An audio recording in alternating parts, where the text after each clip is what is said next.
It, grinned Parshuram. I meant no insult. I apologize. Why apologize, my lord?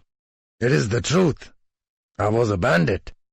Veerbhadra had become increasingly fascinated with this strange bandit. Intelligent, disturbed, and ferociously devoted to Shiva. He spoke up, changing the topic. You were delighted about General Parvateshwar and Princess Anandmayi's wedding. I found that interesting. Well, they are completely different, said Parshuram. In terms of personality, thought, belief and region. Actually, pretty much everything. They are polar opposites. Extremes of the Chandravanshi and Suryavanshi thought processes. Traditionally, they should be enemies, yet they found love in each other. I like stories like that. Reminds me of my parents. Shiva frowned. He remembered the terrible rumor he had heard about Parshuram beheading his own mother. Your parents? Yes, my lord. My father Jamadagni was a Brahmin, a scholarly man. My mother Renuka was from a Kshatriya clan, rulers who were vassals of the Brangas. So how did they get married? Smiled Shiva. Due to my mother, smiled Parshuram. She was a very strong woman. My parents were in love, but it was her strength of character and determination that propelled their love to this logical conclusion. Shiva smiled. She worked in his Gurukul. That in itself was against the norm in her clan. How is working in a school a rebellion? Because in her clan it was prohibited for women to go out and work. They couldn't work? Why? I know that some clans have rules that do not allow women on the battlefield. Even the Gunas had that rule. But why against work in general? Because my mother's clan was amongst the stupidest on the planet, said Parshuram. My mother's people believed a woman should remain at home, that she shouldn't meet strange men. What rubbish, said Shiva. Absolutely. In any case, like I said, my mother was willful, and also her father's darling. So she convinced him to allow her to work at my father's Gurukul. Shiva smiled. Of course, my mother had her own agenda, said Parshuram. She was desperately in love. She needed time to convince my father to give up his vows and marry her. Give up vows? My father was a Vasudev Brahmin, and a Vasudev Brahmin cannot marry. Other castes within the Vasudevs can, but not Brahmins. There are non-Brahmins amongst the Vasudevs? Of course. But Brahmins steer the community. To ensure that they remain true to the cause of the Vasudevs, they have to give up all earthly attachments like wealth, love and family. Therefore, one of their vows is that of lifelong celibacy. Shiva frowned. What is this obsession among the Indians about giving up earthly attachments? How in the Holy Lake's name can that guarantee that you will evolve into a better human being? So, continued Parshuram, his eyes crinkling, my mother finally convinced my father to break the rules. He was in love with her, but she gave him the courage to give up his Vasudev vows so he could spend his life with her. Even more, she also convinced her own father to bless their relationship. Like I said, when she wanted something, she made it happen. My parents got married and had 5 sons. I was the youngest. Shiva looked at Parshuram.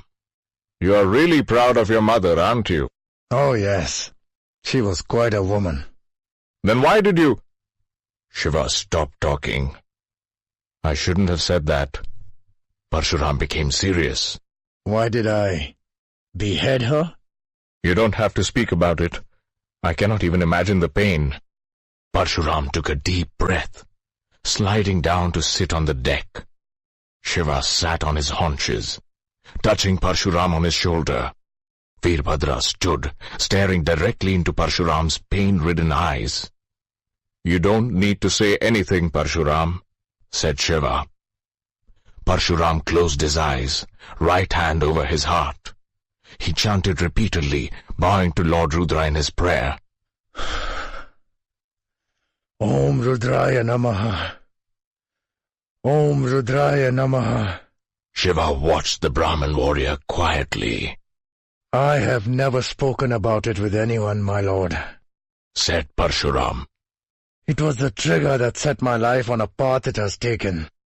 Shiva reached out and touched Parshuram's shoulder again. But I must tell you, if there is one person who can heal me, it is you. I had just completed my studies. Like my father, I too wanted to be a Vasudev. He didn't want me to. He didn't want any of his sons to become Vasudevs. He had been expelled from their tribe when he had chosen to marry my mother. He didn't want any of us to suffer his fate in the future. Veerbhadra sat down as well, all ears for Parshuram's story. But I had my mother's doggedness in me. Unlike my brothers, I was determined. I thought I would enter the tribe of Vasudevs as a Kshatriya, as this way I wouldn't be bound by their detachment vows. I trained as a warrior. My father sent a letter to Ujjain, the Vasudev capital, to a few elders who still sympathized with him, and requested them to consider my application. When the day finally arrived, I departed to the closest Vasudev temple for my examination. What did this have to do with his mother? What I didn't know when I left was that my grandfather had died. He was the only one holding back my mother's barbarian horde of her family. The moment his influence was gone, they decided to do what they always wanted to do. Honor kill. Honor kill? Parshuram looked at Shiva. When the people in the clan believe a woman in their community has insulted the honor of her family, the clan has the right to kill that woman and everyone else with her to avenge their loss of face. Shiva just stared, stunned. What honor can there be in this barbarism? The men of my mother's family, her own brothers and uncles, attacked my father's Gurukul. Parshuram stopped talking. A long held-back tear escaped from his eyes. Parshuram held his breath, and then found the strength to continue. They killed my brothers, all my father's students. They tied my mother to a tree and forced her to watch as they tortured my father for an entire day, doing unspeakable horrors. Then they beheaded him. Veerbhadra squirmed, unable to comprehend such insanity, such evil. But they didn't kill my mother. They told her that they wanted her to live, to relive that day again and again, that she had to serve as an example to the other women, so that they would never dare bring dishonor to their families. I returned to find my father's Gurukul destroyed. My mother was sitting outside our house, holding my father's severed head in her lap. She looked like her soul had been burnt alive, her eyes wide, blank, a shadow of the woman she had been, broken and brutalized. Parshuram stopped talking and turned to look at the river. This was the first time he was talking about his mother since that terrible day.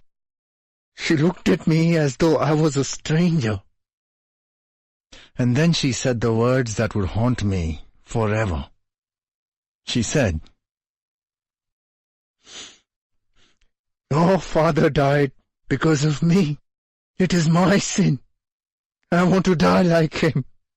Shiva's mouth fell open in shock, his heart going out to the unfortunate Brahmin. At first, I didn't understand.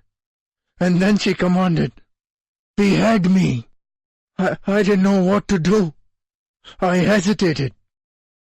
Then she said once again, "I'm your mother.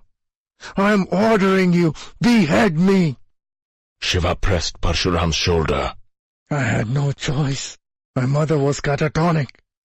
Without my father's love, she was nothing but an empty shell. As I picked up my axe to carry out her order, she looked straight into my eyes. "Avenge your father. He was the finest man that God ever created. Avenge him. Kill every single one of them. Every single one." Parshuram fell silent. Shiva and Veerbhadra were too stunned to react. The only sounds were those of the somnolent waves of the Madhumati, breaking gently against the ship. I did as she said. I beheaded her, said Parshuram, taking a deep breath and wiping his tears. Then his eyes lit in remembered anger as he spoke through gritted teeth. And then I hunted down every single one of those bastards. I beheaded every single one of them. Every single one. The Vasudevs expelled me. I had killed people without the permission of their tribe, they said. Without a fair trial, they said. I had committed a wrong, they said. Did I, my lord? Shiva looked straight into Parshuram's eyes, his heart heavy. He could feel the Brahman's intense pain. He knew that Lord Ram would have probably acted as the Vasudevs had. The great Suryavanshi would have wanted the criminals to be punished, but only after a fair trial. However, he also knew that if anyone had dared to do this to his own family, he would have burnt down their entire world.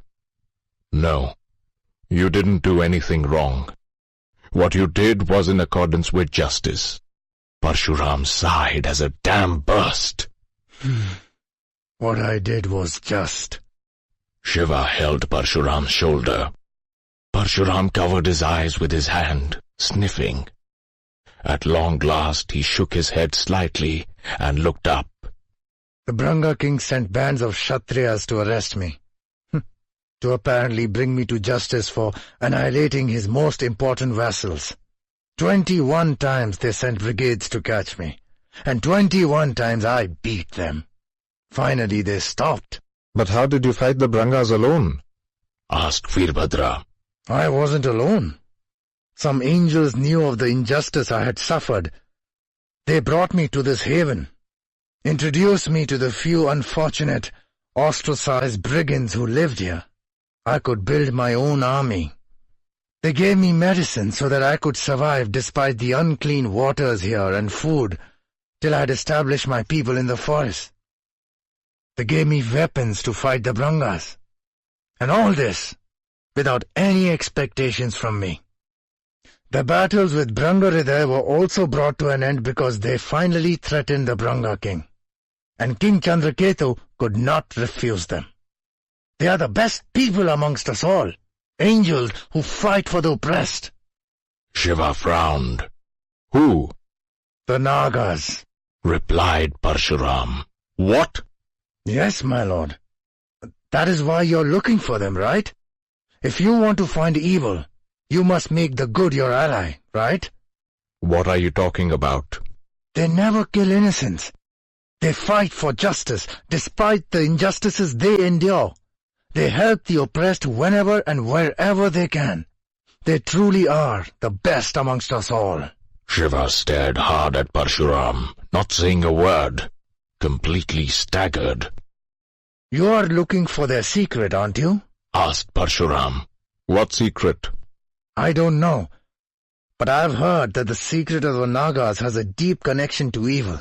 Isn't that why you are searching for them? Shiva didn't answer. He was looking into the horizon, deep in thought. It had been 2 weeks since the battle with the Liger's Pride. All the injured soldiers were well on the path to recovery. But Ganesha's wounded leg had still not completely healed. Sati had been supervising the building of some defences at the Chavar village perimeter as a precaution against future animal attacks. She returned to the camp to see Kali changing the dressing on Ganesha's wound. Both Kali and Ganesh, perhaps encouraged by Sati's complete acceptance of their appearance, had not worn their masks for the last 2 weeks. The Chandravanshi soldiers, however, still averted their eyes in dread when they saw them. Kali had just finished applying the neem bandage. She patted Ganesh on his head and rose to walk towards the fire at one corner of the clearing. Sati saw the gesture and smiled. She turned to instruct Kavas to carry on with his work and walked up to Kali. How is his wound? It will take another week, Didi. The healing process has slowed down since last week. Sati grimaced, unhappy. The poor child has lost a lot of blood and flesh. Don't worry, Said Kali. he is very strong. He will recover. Sati smiled. Kali threw the bandage into the fire. The paste on the bandage, having drawn out so much of the infection, burned a deep blue. Sati looked up at Kali, took a deep breath, and asked what had been troubling her since they had met. Why? Kali frowned. You are good people. I've seen the way you treat Ganesh and your men. You're tough but fair. Then why did you do all those terrible things? Kali held her breath. She looked up at the sky and shook her head. Think again, Didi. We have not done anything wrong. Kali, you and Ganesh may not personally have done anything wrong, but your people committed grave crimes. They killed innocents. My people work according to my orders, Didi. If you want to blame them, then you cannot absolve me. Think once again. No innocent people were killed in our attacks. I'm sorry, Kali, but that is not true. You attacked non-combatants. I've been thinking for some time. I agree that the Nagas are treated unfairly. The way Maluha treats Naga babies is unjust. But that doesn't mean every Maluhan, even if he personally hasn't done anything to hurt you, is your enemy. Didi, you think we would attack people just because they were part of a system which humiliated and wounded us? That is wrong. We never attacked anyone who hasn't directly harmed us. You did. Your people attacked temples. They attacked innocents. They killed vulnerable Brahmins. No.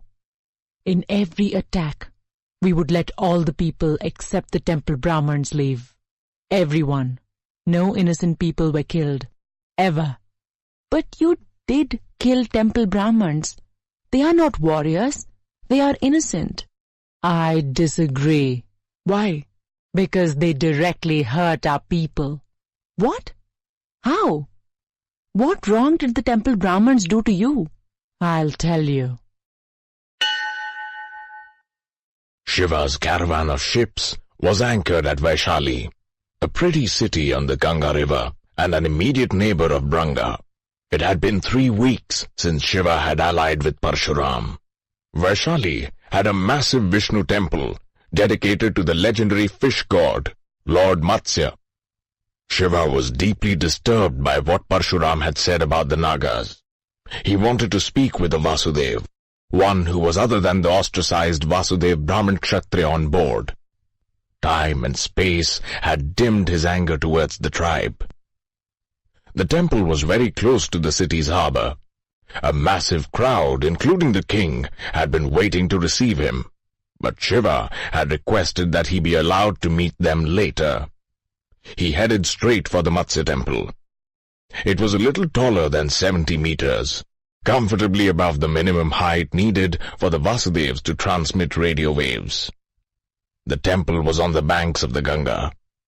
Usually, temples would have had most of the space outside dedicated to landscaped gardens or grand enclosures. This temple was different. The land outside was dominated by intricate water bodies. Water from the Ganga had been routed into a system of elaborate canals around the main temple, and these canals made some of the most ethereal designs that Shiva had ever seen. It formed a map of ancient India at a time when sea levels were a lot lower. It told the story of Lord Manu and how he had led his band of followers out of his devastated homeland, the Sangam Tamil. Despite his urgency to meet the Vasudevs, Shiva held back, enthralled by the breathtaking designs. At long last, he tore his eyes away and walked up the steps to the main temple. Crowds hung outside, waiting quietly in accordance with their Nilkant's request. Shiva looked at the sanctum sanctorum at the far corner of the temple. It was far bigger than any other temple he had seen so far, probably to accommodate the enormous statue of its reigning god. On a raised platform lay Lord Matsya, a giant fish who had helped bring Manu and his band of refugees from Sangam Tamil to safety. Manu, the founder of the Vedic civilization, had made it clear in his guidelines to his descendants that Lord Matsya must always be respected and worshipped as the first Lord Vishnu. If any of them were alive, it was due to the benefaction of the great Lord Matsya. Lord Matsya looks so much like the dolphins I've seen in the rivers here. Only he's much larger. Shiva bowed down and paid his respects to the Lord. He said a quick prayer and then sat down against one of the pillars. And then he thought out loud. "Vasudevs, are you here?" Nobody responded.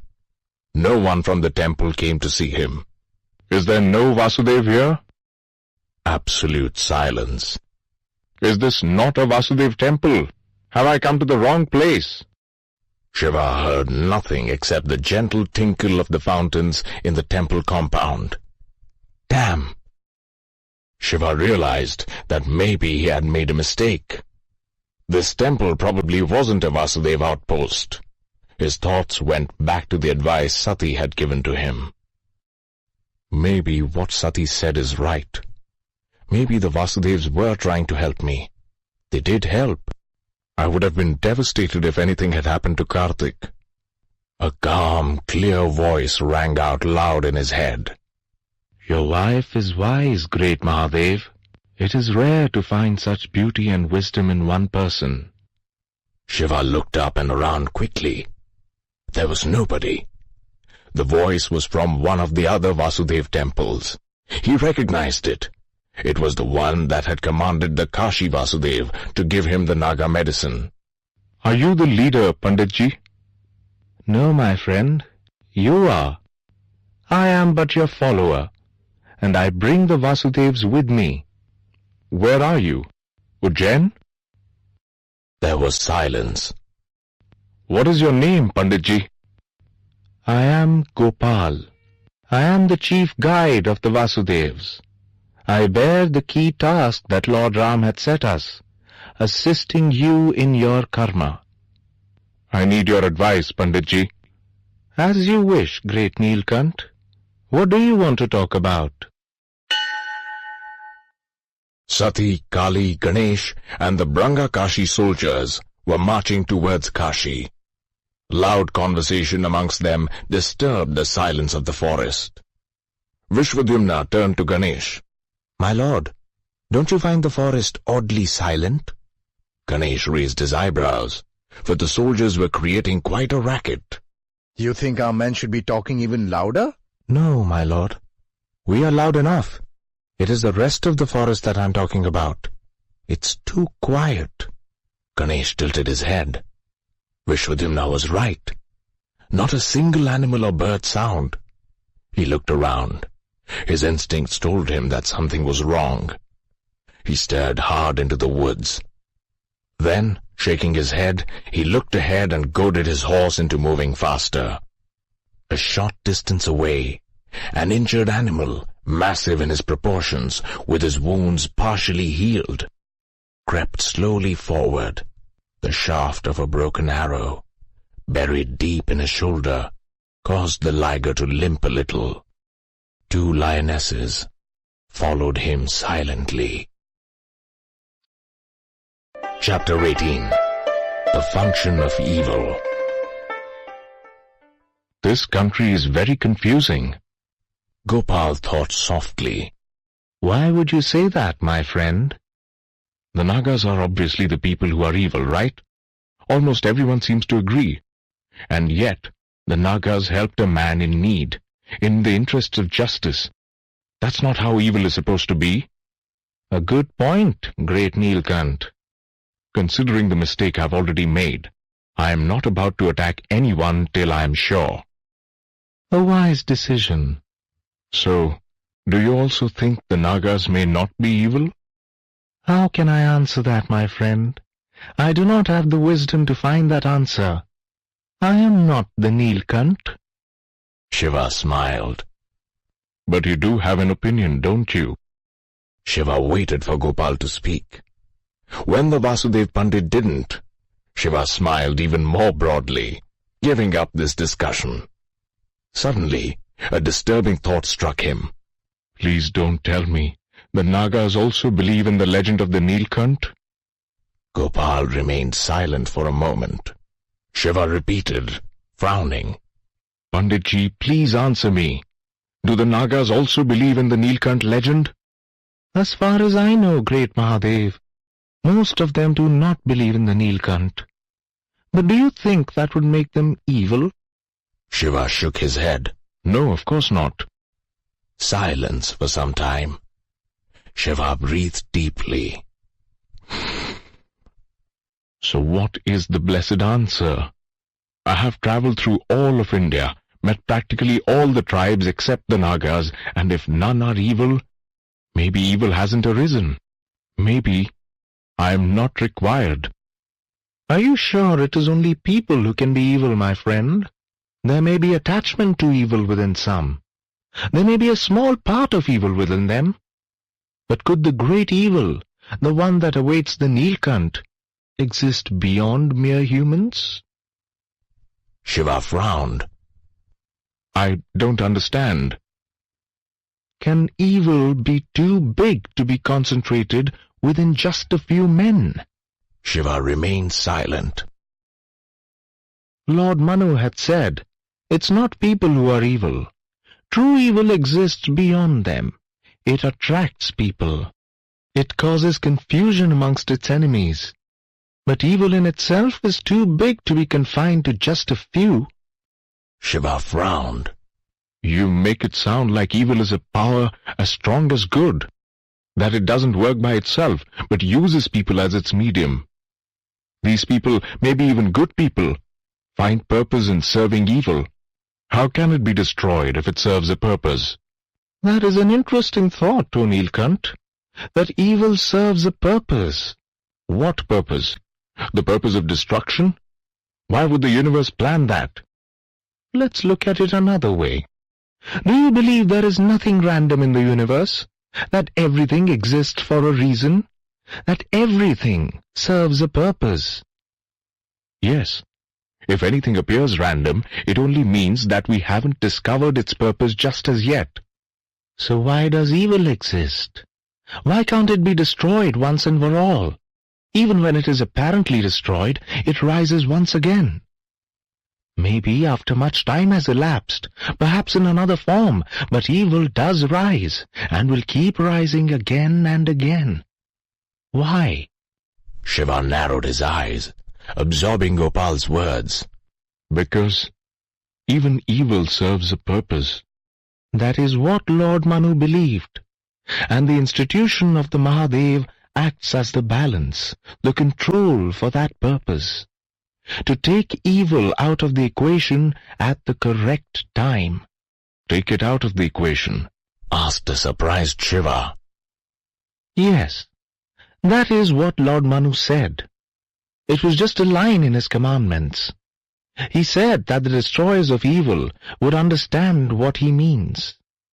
My understanding of it is that evil cannot and should not be destroyed completely, that it needs to be taken out of the equation at the right time, the time when it rises to cause total annihilation.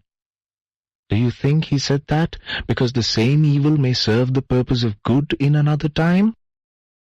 I came here for answers, my friend. You're only throwing more questions at me. Gopal laughed softly. I am sorry, my friend. Our job is to give you the clues that we know. We're not supposed to interfere in your judgment, for that could lead to the triumph of evil. I have heard that Lord Manu said good and evil are two sides of the same coin. Yes, he did say so. There are two sides of the same coin. He didn't explain any further. Strange. That doesn't make sense. Gopal smiled. It does sound strange, but I know you will make sense of it when the time is right. Shiva was silent for some time. He looked out across the temple pillars. In the distance, he could see the people of Vaishali outside the gates, waiting patiently for their Nilkant. Shiva stared hard, then turned back towards the idol of Lord Matsya. Gopal, my friend, what is the evil that Lord Rudra took out of the equation? I know the Asuras were not evil, so what evil did he destroy? You know the answer. No, I don't. Yes, you do. Think about it, Lord Nilkant. What is the enduring legacy of Lord Rudra? Shiva smiled. The answer was obvious. Thank you, Panditji. I think we've spoken enough for today. May I offer my opinion on your first question? Shiva was surprised. About the Nagas? Yes. Of course, please. It is obvious that you feel drawn to the Nagas, that you feel that your path to evil lies through them. Yes. That can be due to two reasons. Either evil exists at the end of that path, or evil has caused its greatest destruction on that path. Shiva took a deep breath. You mean the Nagas may be the ones who suffered the most at the hands of evil? Maybe. Shiva leaned back against the pillar. He closed his eyes. Maybe the Nagas deserve a hearing. Maybe everyone else has been unfair to them. Maybe they deserve the benefit of the doubt. But one of them has to answer to me. One of them awaits justice for Brihaspati's assassination. Gopal knew who Shiva was thinking about. He kept quiet. Sati stood in front of Adithigva in his private chambers. Standing next to her were Kali and Ganesh. The stunned king of Kashi did not know how to react. Sati had returned from Ichhavar that morning with 27 lion skins, proof of the destruction of the man-eating pride. Special prayers had been intoned at the Vishwanath temple for the brave Kashi soldiers who had died there. Kavas had been promoted to the rank of major. The courage of the Branga platoon had also been acknowledged. The Brangas of Kashi would be exempt from taxes for the next 3 months.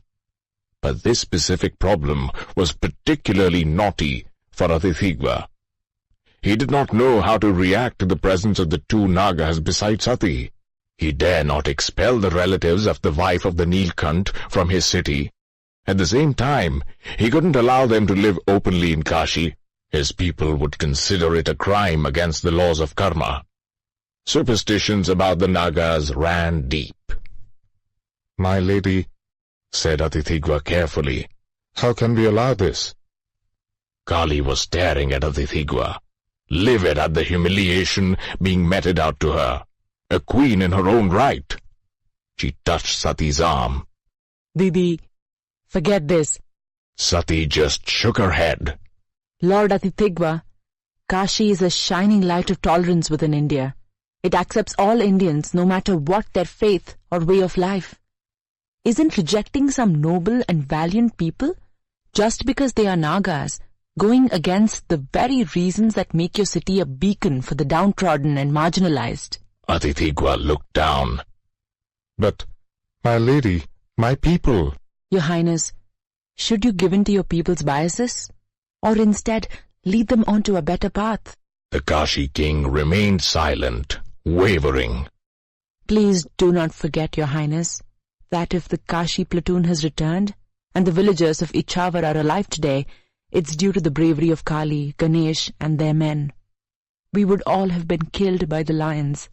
They have saved us. Do they not deserve our honor in return? Adithigva nodded hesitantly. He looked out of the window of his private chambers. The Ganga flowed languidly, cradling the reflection of the eastern palace on the far bank, where his beloved sisters Maya led a miserable life, practically imprisoned. He would have loved to challenge the fear of the Nagas in his people, but had always lacked the courage. The fact that the Nilkant's wife stood by her family gave him hope. For who would dare to challenge the Nilkant? Everyone knew how Shiva had abolished one set of unjust laws, so why not the same for the Nagas too? The king turned back towards Sati. Your family can stay, my lady. I am sure they will be comfortable in the wing of the Kashi palace allocated to the Lord Nilkant. I'm sure they will. Replied a smiling Sati. Thank you so much, Your Highness. Shiva was standing at the head of the ship, Parvateshwar next to him. I have double the speed of the lead ship, my lord, said Parvateshwar. Shiva had asked Parvateshwar to ensure a quick arrival of their fleet to Kashi. He had been away from his family for more than 2 years. It was too long a time, and he missed them dearly. Thank you, General, smiled Shiva. Parvateshwar bowed and turned to look at the Ganga again. Shiva spoke with a hint of a smile on his face. So, how is married life, General? Parvateshwar looked at Shiva with a broad smile. Heaven, my lord. Absolute heaven. A very intense heaven, though. Shiva smiled. Normal rules don't seem to apply, do they? Parvateshwar laughed out loud. Well, Anandmai continues to update the rules as each day comes along, and I just follow them. Shiva laughed loudly as well, and patted his friend. Follow those rules, my friend. Follow those rules. She loves you. You will be happy with her. Parvateshwar nodded heartily. Anandmai told me that she has sent a cutter to Ayodhya to inform Emperor Dilipa of your nuptials, said Shiva. Yes, she has, said Parvateshwar. His Highness will be coming to Kashi to receive us. He has promised to hold another completely extravagant celebration for us in Kashi within 10 days of our arrival. That should be fun. Yes, my lord? asked Nandi. Nandi and Bhagirath were with Shiva in his cabin. When we reach Kashi, stay close to Prince Bhagirath. Why, my lord? asked Bhagirath. Shiva raised his hand. Just trust me. Bhagirath narrowed his eyes. My father is coming to Kashi. Shiva nodded. I will be the prince's shadow, my lord, said Nandi. Nothing will happen to him as long as I am alive. Shiva looked up. I don't want anything happening to you either, Nandi. Both of you keep your eyes open and remain careful. My son! cried Sati as Karthik ran into her arms. Karthik was only 3, but due to the somras, he looked like a 6-year-old. He screamed, Ma! Sati twirled her son around happily. I've missed you so much. I missed you too, said Karthik softly, still unhappy about his mother leaving him behind. I'm sorry I had to go away, my child, but I had very important work to do. Next time, take me with you. I will try. Karthik smiled, seemingly mollified. He then pulled his wooden sword out of the scabbard. Look at this, Ma. Sati frowned. What's this? I started learning how to fight the day you left. If I was a good soldier, you would have taken me with you, no?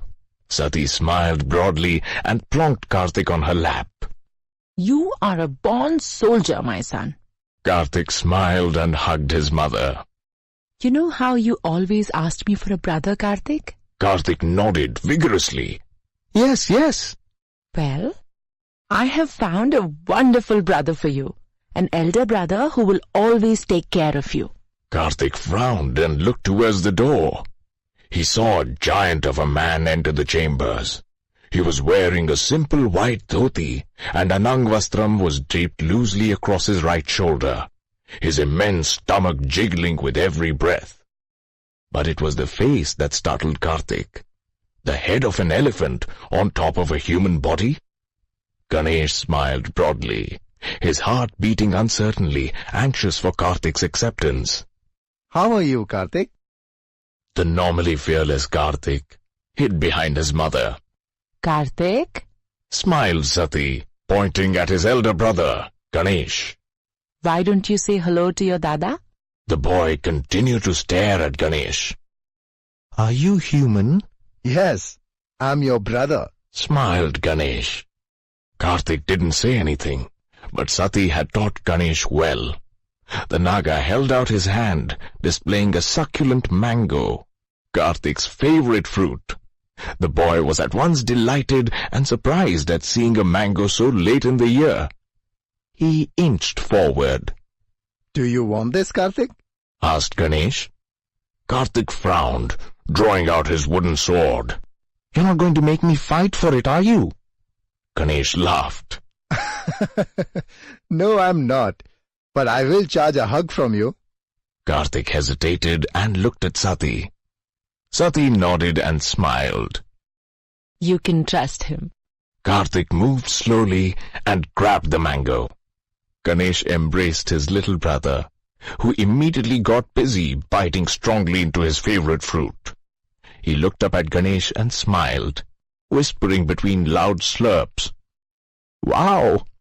Thank you, Dada. Ganesh smiled again and patted Karthik lightly on his head. The lead ship docked lightly into the Dasashwamedh Ghat. As the gangway was being drawn, Shiva's eyes desperately sought Sati.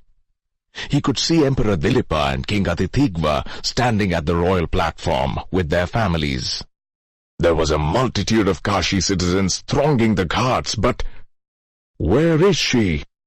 I'll find her, my lord, said Bhagirath as he disembarked, closely followed by Nandi. And Bhagirath? Yes, my lord, said Bhagirath, stopping. After all this is over, please take Purvaka to the king's palace. Ensure that he is comfortable in my family's area. Yes, my lord, said Bhagirath as he darted away, ignoring Dilipa, his father and the emperor of Swadweep. But Nandi was surprised at the changes visible in the emperor. Dilipa looked at least 10 years younger, his face glowing with good health. Nandi frowned before turning to catch up with Bhagirath. Shiva stepped off the gangway. Dilipa directed one long, hard stare at the retreating form of his son and shook his head, before turning towards the Nilkant. He bowed low before Shiva, touching his feet. May your dynasty continue to spread prosperity, your highness, said Shiva, himself bowing his head with a namaste to Dilipa. Veerbhadra, meanwhile, had found Kritika and spun her in his arms. An ecstatic, yet embarrassed Kritika tried to free herself, blushing as she asked her husband to restrain his public display of affection. Adithigva also stepped forward and sought Shiva's blessings. Having completed the formalities, the Nilkant turned, searching for his family. Where is my family, your highness? Baba! Shiva turned with a broad smile. Karthik was running towards him. As he lifted his son into his arms, Shiva said, By the holy lake, you have grown really fast, Karthik.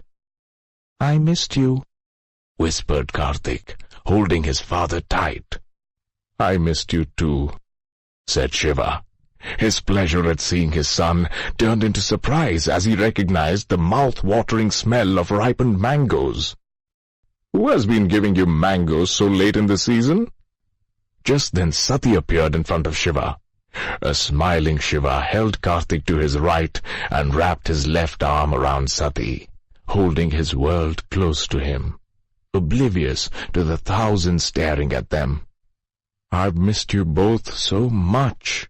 And we missed you, smiled Sati, pulling her head back to glance at her husband.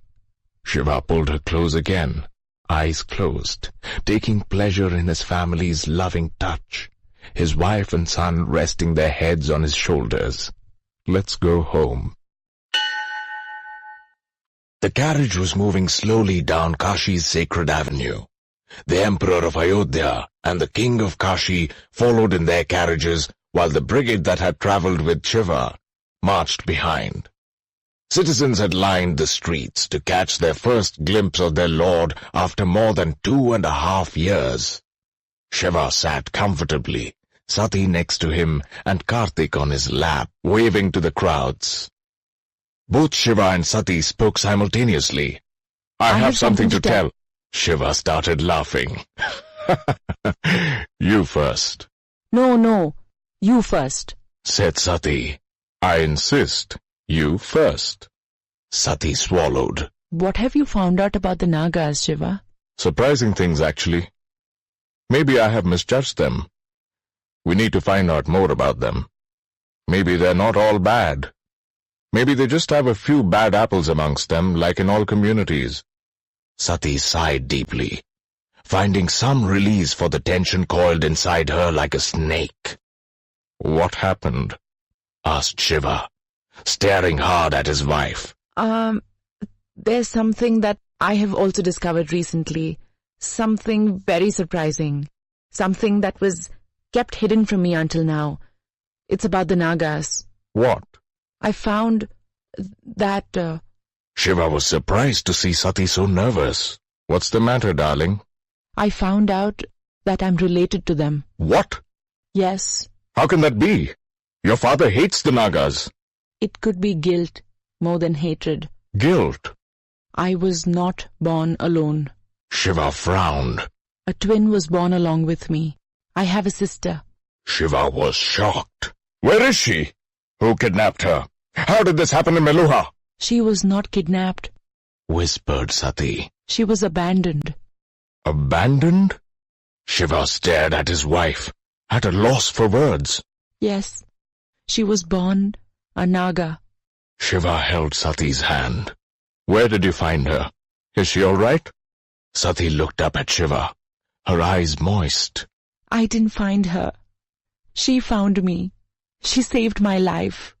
Shiva smiled, not at all surprised to hear yet another tale of Naga heroism and generosity. What's her name? Kali. Queen Kali. Queen? Yes. The Queen of the Nagas. Shiva's eyes widened in surprise. Kali may be the one who would help him find Brihaspati's killer. Maybe that's why fate had conspired to bring them together. Where is she? Here in Kashi, outside our palace, waiting to meet you, waiting for you to accept her. Shiva smiled, shaking his head and pulling Sati close to him. She's your family. That makes her my family. Where's the question of my not accepting her? Sati smiled slightly, resting her head on Shiva's shoulders. But she is not the only Naga waiting for your acceptance. Shiva frowned. Another, even more tragic secret was kept from me, said Sati. What? I was told 90 years back that my first child was stillborn, as still as a statue. Shiva nodded, as though sensing where this conversation was headed, holding his wife's hand tighter. That was a lie. Sobbed Sati. He was alive? He is still alive. Shiva's jaw dropped in shock. You mean I have another son? Sati stared up at Shiva, smiling through her tears. By the holy lake, I have another son! Sati nodded, happy at Shiva's joy. Bhadra, drive quickly. My son waits for me. Chapter 19. The Rage of the Blue Lord. Shiva's carriage quickly turned into the gates of Adithigwa's palace. As it sped along the road around the central garden, an excited Shiva lifted Karthik into his arms and reached for the door. He was off as soon as the vehicle stopped, setting Karthik on the ground, holding his hand and walking quickly ahead. Sati followed. Shiva stopped in his tracks as he saw Kali, holding a puja thali, a prayer tray, with a ceremonial lamp and flowers. What the... Standing in front of Shiva was a splitting image of Sati. Her eyes, face, build, everything. Except that her skin was a jet black to Sati's bronze. Her hair open, unlike Sati, who usually restrained her flowing tresses. The woman was wearing royal clothing and ornaments. A cream and red-colored angavastram covered her entire torso. Then he noticed the 2 extra hands on her shoulders. A nervous Kali continued to stare at Shiva, unsure. Much to her surprise, Shiva stepped forward and embraced her gently, careful not to disturb the puja thali. What a pleasure it is to meet you, said Shiva, smiling broadly.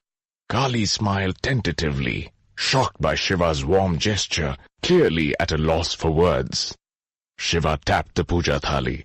I think you're supposed to move this around my face 6 or 7 times in order to welcome me home. Kali laughed. I'm sorry. Just that I have been very nervous. Nothing to be nervous about, Grinned Shiva. Just circle the thali around, shower flowers on me, and be sure not to drop the lamp. Burns are damn painful. Kali laughed and completed the ceremony, applying a red tilak on Shiva's forehead. And now, said Shiva, where's my other son? Kali stepped aside. Shiva saw Ganesh in the distance, atop the stairs leading to Atithigwa's main palace. That's my dada, Beamed Karthik at his father. Shiva smiled at Karthik. Let's go meet him. Holding Karthik's hand, Shiva walked up the flight of stairs, with Sati and Kali in tow. Everyone else waited quietly at the bottom, giving the family its own private moment. Ganesh, in a red dhoti and white angavastram, was standing at the entryway of his mother's wing of the palace, almost like a guard. As Shiva reached him, Ganesh bent to touch his father's feet.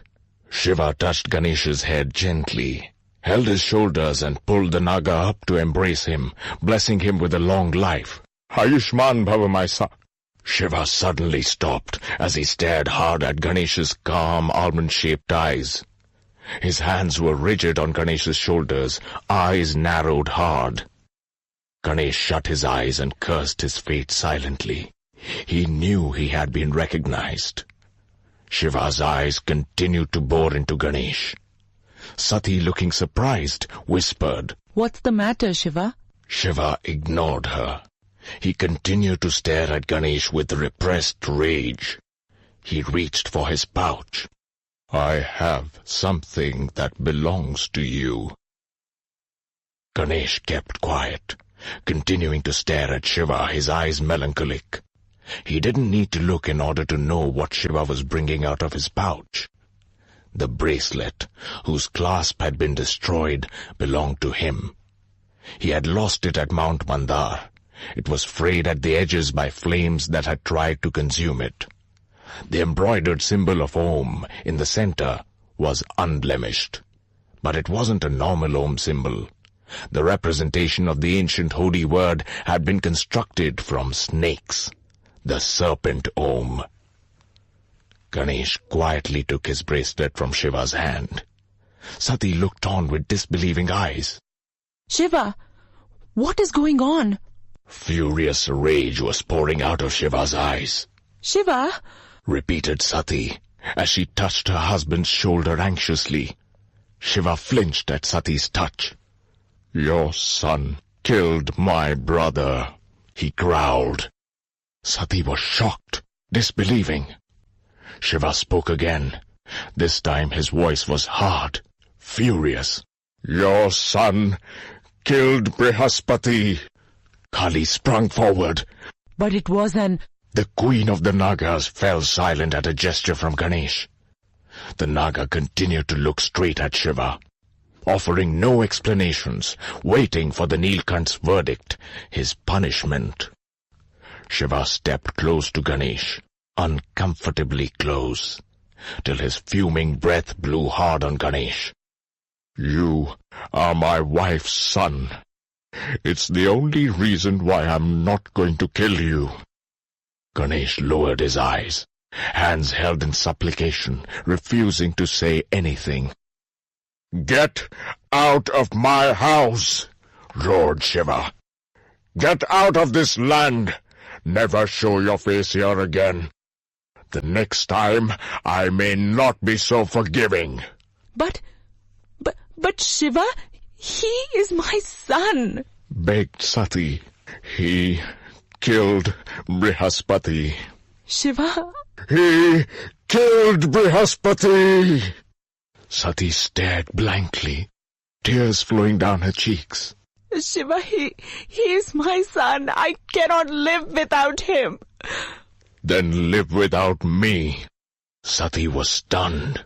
Shiva, please, don't do this. How can you ask me to make this choice? Ganesh finally spoke. Father, Shiva interrupted Ganesh angrily. I am not your father. Ganesh bowed his head, took a deep breath and spoke up once again. Oh great Mahadev, you are known for your fairness, your sense of justice. The crime is mine. Don't punish my mother for my sins. Ganesh pulled his knife out, the same knife that Sati had flung at him in Ayodhya. Take my life, but don't curse my mother with a fate worse than death. She cannot live without you. No!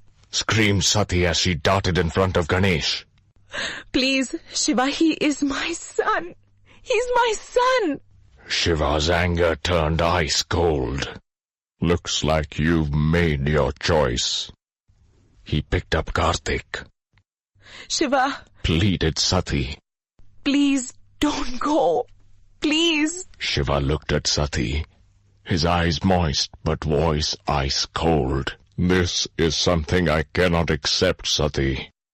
Brihaspati was like my brother. Shiva walked down the steps, carrying Karthik with him, as the shocked Kashi citizenry kept deathly silent. Shiva doesn't know the entire picture. Why didn't you tell him? Asked an agitated Kali. Kali and Ganesh were sitting in Sati's chambers in Atithigwa's palace. Sati, torn between her love for her long-lost son and her devotion to her husband, had gone to the Branga building, where Shiva had set up temporary quarters. She was trying to reason with him. I can't. I have given my word, Mosi. Answered Ganesh, his calm voice hiding the deep sadness within. But No, Mosi. This remains between you and me. There is only one condition under which the secret behind the attack on Mount Mandar can be revealed. I don't see that happening too soon. tell your mother at least. A word of honor does not stop at a mother's door. Didi is suffering. I thought you would do anything for her. I will. She can live without me, but not without the Mahadev. She's not letting me leave because of her guilt at not being there for me earlier. What are you saying? You will leave? Yes, in another 10 days. Once the Meluhan general and the Chandravanshi princess's wedding celebrations are done, then father can return home. Your mother will not allow this. It doesn't matter. I will leave. I will not be the reason for my parents' separation. Your Highness, Said Kanakala, the Meluhan Prime Minister. it is not advisable for you to leave for Swadweep without a formal invitation. It is against protocol. What nonsense, said Daksha. I am the Emperor of India. I can go wherever I please. Kanakala was a loyal Prime Minister, but she did not want her Emperor to commit any act which would embarrass the empire. But the terms of the Ayodhya Treaty are that Swadweep is only our vassal and has direct control over its own territory. Protocol dictates that we seek their permission. They cannot deny permission. You are their lord. But it's a formality that must be completed. No formalities needed. I'm just a father going to meet his favorite daughter. Kanakala frowned. Your Highness, you have only one daughter. Yes, I know, said Daksha, waving his hand dismissively. Look, I'm leaving in 3 weeks. You can send a messenger to Swadweep asking for permission, all right? Your Highness, bird couriers are still not set up in Ayodhya. You know how inefficient those people are. And Ayodhya is further than Kashi. So even if the messenger leaves today, he will reach Ayodhya in little over 3 months. You will reach Kashi at the same time. Daksha smiled. Yes, I will. Go and make the arrangements for my departure. Kanakala sighed, bowed, and left the chambers. The Emperor of Swadweep, Dilipa, had planned grand festivities to celebrate the wedding of his daughter Anandmai with Parvateshwar. But the unexpected bitterness between the Mahadev and his wife had soured the mood. However, the pujas could not be cancelled. It would be an insult to the gods. While all the parties had been put on hold, the pujas to the elemental gods Agni, Vayu, Prithvi, Varun, Surya and Som were to proceed as planned. The puja for the sun god was being conducted at the Surya temple on the sacred avenue, just a little south of Assi Ghat. A grand platform had been erected on the road, directly overlooking the temple. Shiva and Sati were seated next to each other on specific thrones designed for them. Unlike their earlier public appearances, they were sitting stiff and apart. Shiva was not even looking at Sati, righteous anger still radiating from every pore in his body. He had only come for the puja, and would return to the Branga residence as soon as it was over. Every citizen of Kashi who had never seen Shiva's temper was deeply troubled, but none more than Karthik. He had been pestering both his parents to get back together. Knowing Karthik would get even more insistent if he saw the both of them together, Shiva had told Kritika to take Karthik to the park adjoining the nearby Sankatmochan temple. Next to Shiva, on the platform built for the thrones, were Kali, Bhagirath, Tilipa, Atithigva, and Ayurvati. Parvateshwar and Anandmai were at the temple platform, where the Surya Pandit helped them consecrate their love with the purifying blessings of the sun god. To avoid an embarrassing situation, Ganesh had wisely declined his invitation to the puja. While all of Kashi was at the puja, Ganesh sat by himself at the Sankatmochan temple. He had first gone to the adjoining park to meet his little brother for the first time in 10 days, carrying a sack full of mangoes. After a lively 30 minutes, Ganesh had retired to the temple, leaving Karthik to play with Kritika and his 5 bodyguards. He sat there quietly, gazing at Lord Hanuman, the most ardent devotee of Lord Ram. Lord Hanuman was called Sankatmochan for a reason. People believed he always helped his devotees in a crisis. Ganesh thought that even Lord Hanuman would find it impossible to help him get out of this mess. Neither could he imagine a life without his mother, nor could he bear it if he became the reason for his parents living separately. He had decided to leave Kashi the next day, but he knew that he would spend the rest of his life pining for his mother, now that he had experienced her love. He smiled as he heard the loud cacophony of Karthik's boisterous antics in the park. Carefree laughter of a soul strongly nourished by his mother's love. Ganesh sighed, knowing such carefree laughter would never be a part of his destiny. He drew out his sword, pulled a smooth stone, and started doing what Kshatriyas usually do when they have nothing else to do, sharpen their blades. So lost was Ganesh in his thoughts that he paid heed to his gut instinct quite late. Something strange was happening in the park. He held his breath and listened. And then it hit him. The park had gone absolutely quiet. What had happened to the loud laughter of Karthik, Kritika and his companions? Ganesh got up quickly, put his sword into his scabbard and started walking towards the park. And then he heard it. A low growl, followed by a deafening roar. The kill was nigh. Lions! Ganesh drew his sword and started sprinting. A man was stumbling towards him, one of the Kashi soldiers who was slashed across his arm. The clear markings of sharp claws. How many? Ganesh was loud enough for the soldier to hear even at a distance. The Kashi soldier did not respond. He just stumbled forward, shell-shocked. Ganesh reached him in no time, jolted him hard and repeated again. How many? 3, said the soldier. Get the Mahadev. The soldier still looked shocked. Ganesh shook him again. Get the Mahadev now! The soldier started running towards the Sun Temple as Ganesh turned towards the park. The Kashi soldier knew what he was running away from, and yet his feet were unsteady. Ganesh knew what he was running towards, but his pace was sure and strong. He used a side stone as leverage to leap over the park fence without a sound. He landed on the other side, close to a lioness busy crushing the broken neck of a soldier between her jaws, asphyxiating an already dead man. Ganesh slashed at her as he ran by, cutting through a major vein on her shoulder. Blood poured out of the lioness's wound as Ganesh raced towards Kritika, another Kashi soldier, and Karthik, who were at the center of the garden. 2 other soldiers were lying dead in a far corner. Judging from their positions, they were probably the first to be killed. Ganesh dashed to Kritika's side. They were hemmed in from one side by a lioness and a massive liger. Bhumi Devi, be merciful. They have followed us from Ichawar. The other side was blocked off by the lioness, whose shoulder was bleeding profusely after Ganesh's blow. Karthik, his wooden sword drawn, was ready for battle.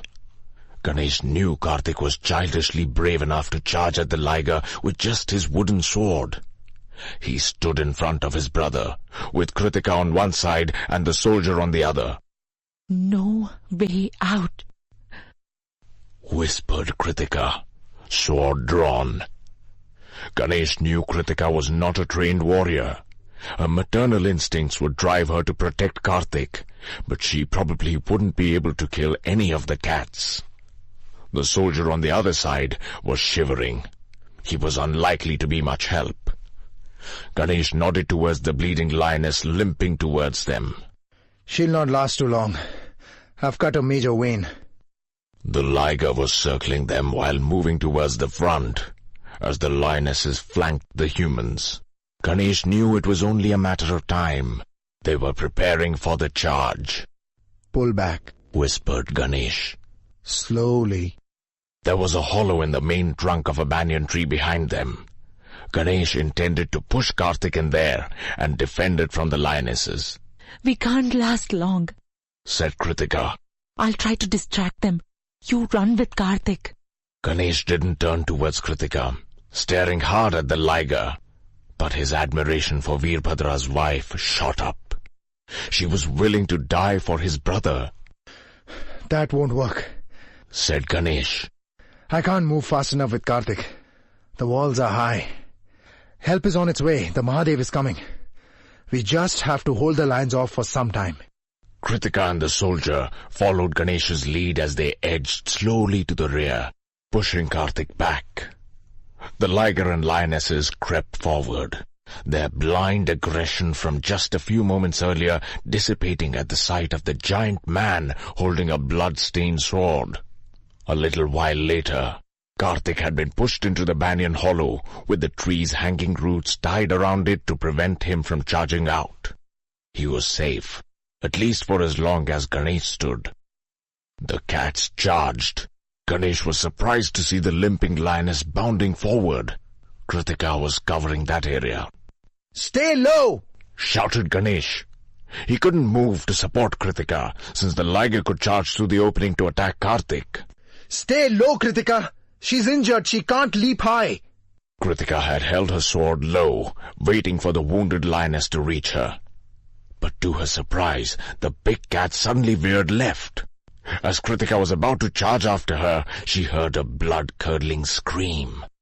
The lioness from the other side had used the distraction and crept up to the Kashi soldier. He was screaming in agony as the lioness dragged his body back, slashing at him with her claws. The soldier kept screeching, trying to push the lioness back, hitting her with weak blows from his sword. She kept biting into him, finally getting a chokehold on the convulsing soldier's neck. Moments later, he was dead. The liger remained stationary in front of Ganesh, blocking any escape. The other lioness left the dead Kashi soldier and returned to position. Ganesh breathed slowly. He marveled at the intelligent pack-hunting behavior these animals were displaying. Stay low, said Ganesh to Kritika. I will cover the liger and this lioness. You have to focus on the injured one. I cannot see to all three. These animals hunt in packs. Whoever's distracted is dead. Kritika nodded as the injured lioness started ambling towards her. The animal was losing too much blood from her shoulder injury. She was slow in her movements. Suddenly she charged at Kritika. As the lioness came close, she leapt high as her injured shoulder allowed. It was a weak jump. Kritika bent low, holding her sword up high, brutally stabbing it into the lioness's heart. The beast fell on Kritika and was soon dead. Ganesh glanced at Kritika out of the corner of his eye. Before being felled, the lioness had managed to dig her claws into Kritika and rip away a part of her shoulder. Kritika was bleeding profusely, practically immobile under the lioness's corpse, which was pinning her down. But she was alive. She had Ganesh in her line of sight. Ganesh flipped his shield onto his back, pulled out his second shorter sword, and stood close to the banyan tree. The short sword had a twin blade, which clipped together as the victim's body moved. It was a fearsome weapon if it was stabbed deep into a body, as it would cut again and again. Ganesh waited, biding time, hoping the Mahadev would arrive before it was too late. The liger moved to Ganesh's right, the lioness to his left. There was enough distance between the beasts to make it difficult for Ganesh to observe both of them at the same time. Having established a good offensive position, the animals moved forward, slowly, in sync. The lioness suddenly charged. Ganesh lashed out with his left hand, but the shorter sword did not have the reach. The movement forced him to look left. The liger, taking advantage, charged into Ganesh and bit hard into his right leg, at the same spot that Ganesh had been injured in, at Ichhavar. Ganesh screamed in agony and swung hard with his right sword arm, slashing the liger across the face. The liger retreated, but not before he had bitten off a chunk of Ganesh's thigh. Ganesh was losing blood fast. He stepped back, leaning against the banyan tree. His kid brother was screaming behind him, shouting to be let out so that he could battle the lions too. Ganesh did not move, and the cats charged again. This time the liger came first. Seeing a pattern in their attack, Ganesh kept his eyes dead center, able to now see both the liger and lioness. He held his right sword out to stop the liger from coming in too close. The liger slowed down, and the lioness came in faster. Ganesh jabbed hard with his short sword, straight into the lioness's shoulder, but not before she had bitten into Ganesh's limb. The lioness retreated with Ganesh's short, twin-bladed sword buried in her shoulder, after having left another gaping injury in Ganesh's left arm. Ganesh knew that he couldn't stand on his feet much longer. He was losing too much blood. He did not want to fall sideways, because Karthik would then become vulnerable. He fell back and sat against the tree, covering the hollow with his body. The animals would have to go through him to get to his brother. Due to the severe loss of blood, Ganesh's vision was beginning to blur. But despite that, he could see that the wound on the lioness had been telling. She was still struggling at a distance from him, trying to lick her shoulder, unable to stand straight. As she moved, the twin blade cut further into her, hacking tissue away from bone. He saw the liger moving in from the right, edging closer.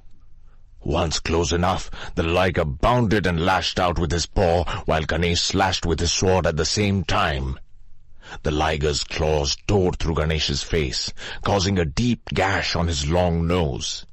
Simultaneously, Ganesh's blow gouged the liger's left eye. The animal retreated, howling in agony. But Karthik had seen what Ganesh hadn't. He was trying to reach out with his wooden sword, but he couldn't get far enough. "Dada, look out!" The lioness had used Ganesh's distraction to crawl closer. She lunged forward and bit into Ganesh's chest. Ganesh swung his blade, slashing her face. The lioness retreated, snarling in pain, but not before ripping out a large amount of flesh from Ganesh's torso.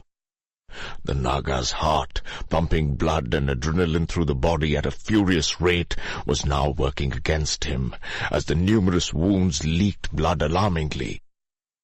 Ganesh knew his end was near. He wouldn't last much longer. And then he heard a loud war cry. Har Har Mahadev! A warm, comforting darkness was beckoning Ganesh.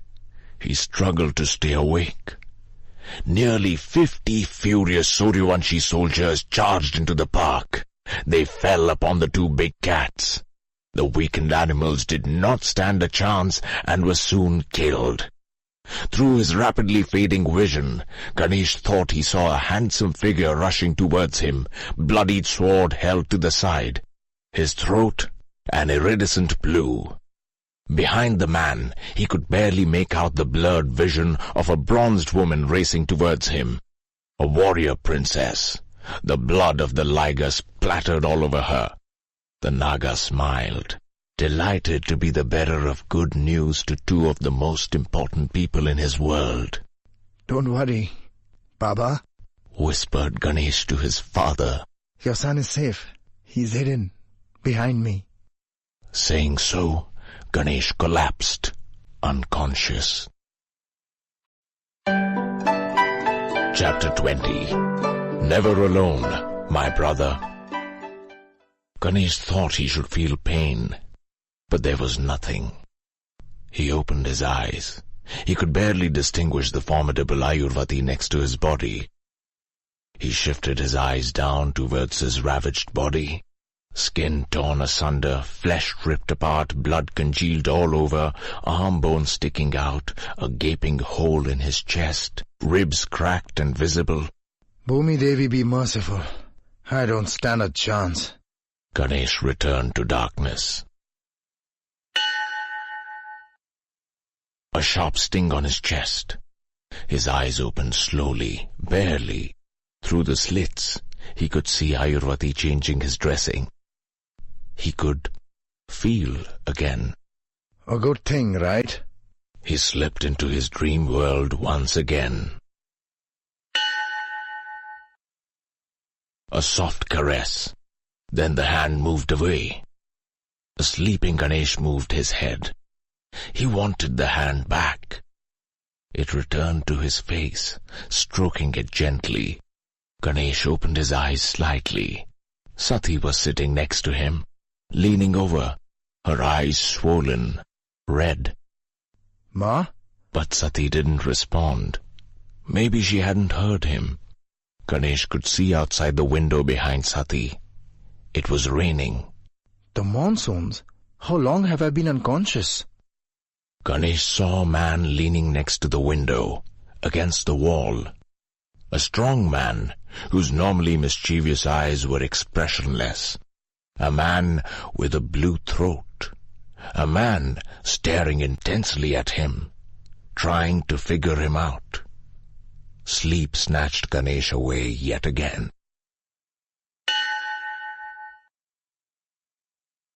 A warm touch on his arm. Someone was gently applying the ointment on him. The Naga opened his eyes slowly, and was surprised to see the hand applying the medicine so tenderly was not soft and feminine, but strong and masculine.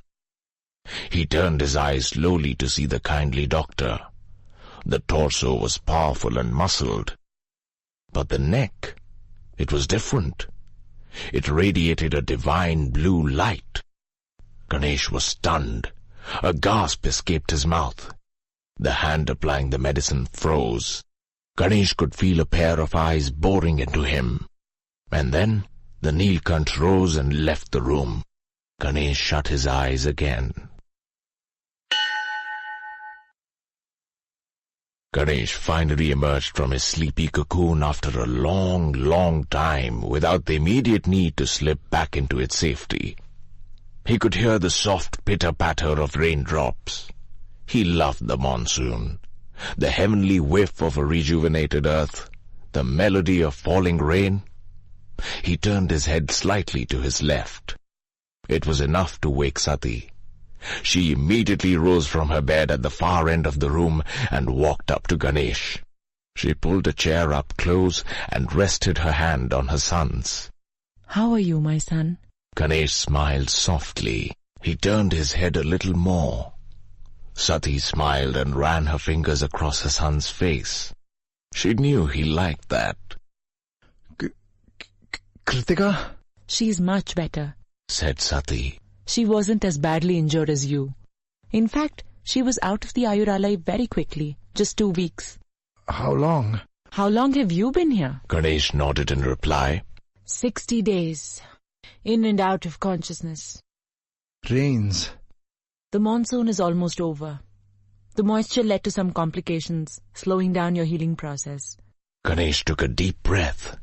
He was tired, Go to sleep. said Sati. Ayurvati ji says you're well on your way to recovery. You will be out of here very soon. Ganesh smiled and went back to sleep.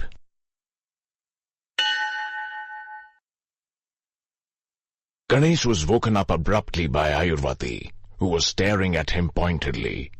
How long have I been sleeping? Since the last time you woke up, a few hours. I sent your mother home. She needs to rest. Ganesh nodded. Ayurvati picked up some paste she had needed. Open your mouth. Ganesh winced at the foul-smelling paste. What is this, Ayurvati ji? It will make the pain go away. But I don't feel any pain. You will, when I apply the ointment. So open your mouth and keep it under your tongue. Ayurvati waited for the medicine to take effect. Then she opened the dressing on Ganesh's chest. His wound had healed dramatically. Flesh had filled up and some scar tissue had formed. The skin will smoothen out. Said an aloof Ayurvati. I'm a warrior. Smiled Ganesh. Scars are more welcome than smooth skin. Ayurvati stared at Ganesh, impassive. Then she picked up a bowl. Ganesh held his breath as Ayurvati started applying the ointment. Despite the anesthetic, the ointment still stung. She finished applying the paste quickly and covered the wound again with a bandage of neem leaves. Ayurvati was quick, efficient, and sure, qualities that Ganesh admired deeply. The lord of the people took a deep breath, gathering some strength. I didn't think I would survive. Your reputation is truly deserved, Ayurvati ji. Ayurvati frowned. Where did you hear of me? I was injured in Ichhawar as well, and Ma told me that you could have healed me twice as fast. She said that you're the best doctor in the world. Ayurvati raised her eyebrows. You have a silver tongue, capable of making anyone smile. Just like the Lord Nilkant. It's sad you don't have his untainted heart. Ganesh kept quiet. I admired Brihaspati. He was not just a good man but a fount of knowledge. The world suffered when he died before his time. Ganesh did not respond, his sad eyes looking deep into the doctor's eyes. Now, let me look at that arm, said Ayurvati. She yanked his bandage open. Hard enough to make it sting, but soft enough to not cause any serious damage. Ganesh didn't flinch. The next day, Ganesh woke up to find his mother and aunt in the room, whispering. Ma? Mausi? Whispered Ganesh. Both the sisters turned to him with a smile. Do you want something to eat or drink? Asked Sati. Yes, Ma. But can I also go for a walk today? I've been sleeping for 60 days. This is terrible. Kali smiled. I will speak with Ayurvati. For now, stay put. As Kali left to find Ayurvati, Sati pulled her chair closer to Ganesh. I've got paranthas for you, said Sati, opening a small ivory box that she was carrying. Ganesh beamed. He absolutely loved the stuffed flatbreads his mother made. But his smile vanished just as quickly when he remembered that so did his stepfather, Shiva.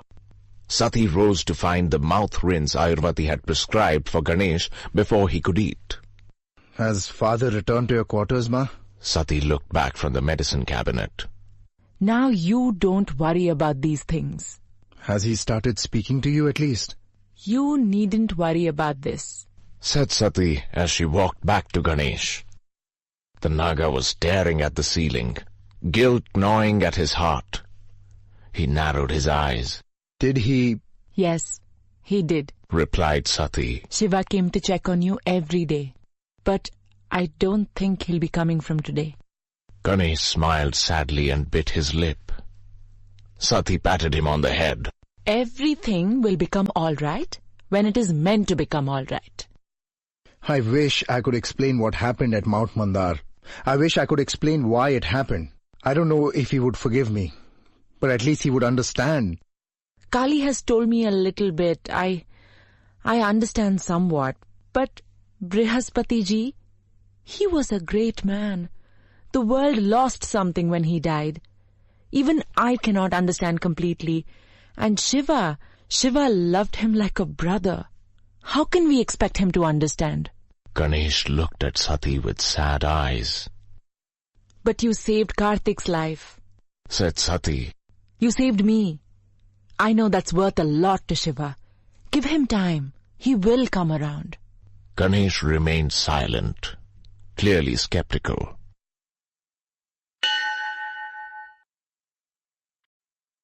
The next day, with Ayurvati's permission, Ganesh left his Ayuralaya room to take a short walk in the garden next door to Atithigwa's grand palace. Ganesh walked slowly, leaning on Kali's shoulder, with a walking stick taking the bulk of his weight. He had wanted to walk alone, but Kali would hear none of it. As they reached the garden, they heard the loud sounds of clashing steel. Ganesh narrowed his eyes. Someone's practicing. Practicing hard. Kali smiled. She knew Ganesh liked nothing better than seeing warriors practice. Let's go. The Naga queen helped Ganesh to the central area of the garden. Ganesh was, meanwhile, commenting on the quality of the practice, based on the sounds he heard. Quick moves. These are steel swords not meant for practice. Accomplished warriors duel there. Kali simply helped Ganesh through the fence gate. As they entered, Ganesh recoiled. Kali strengthened her hold on him. Relax. He is not in danger. At a distance, Karthik was engaged in a furious duel with Parvateshwar. He was moving at a speed that shocked Ganesh. The 3-year-old may have been the size of a 7-year-old, but he was still significantly smaller than the gargantuan Parvateshwar. The Meluhan general was swinging hard with his sword, but Karthik was using his size to devastating effect. He bent low, forcing Parvateshwar to sweep lower with his sword, an action that most skilled swordsmen were not good at. Nobody trained to battle midgets. Karthik also had the ability to jab and swing with shattering speed and accuracy, swinging up at Parvateshwar at an angle that any grown man would have found impossible to defend. In just a few minutes, Karthik had already stopped short of 3 deathly blows at the Meluhan general, all in the lower torso area. Ganesh stood gaping. He's been practicing every day since you were injured, said Kali. Ganesh was even more amazed by something he had seen only a handful of warriors do. Karthik uses 2 swords simultaneously.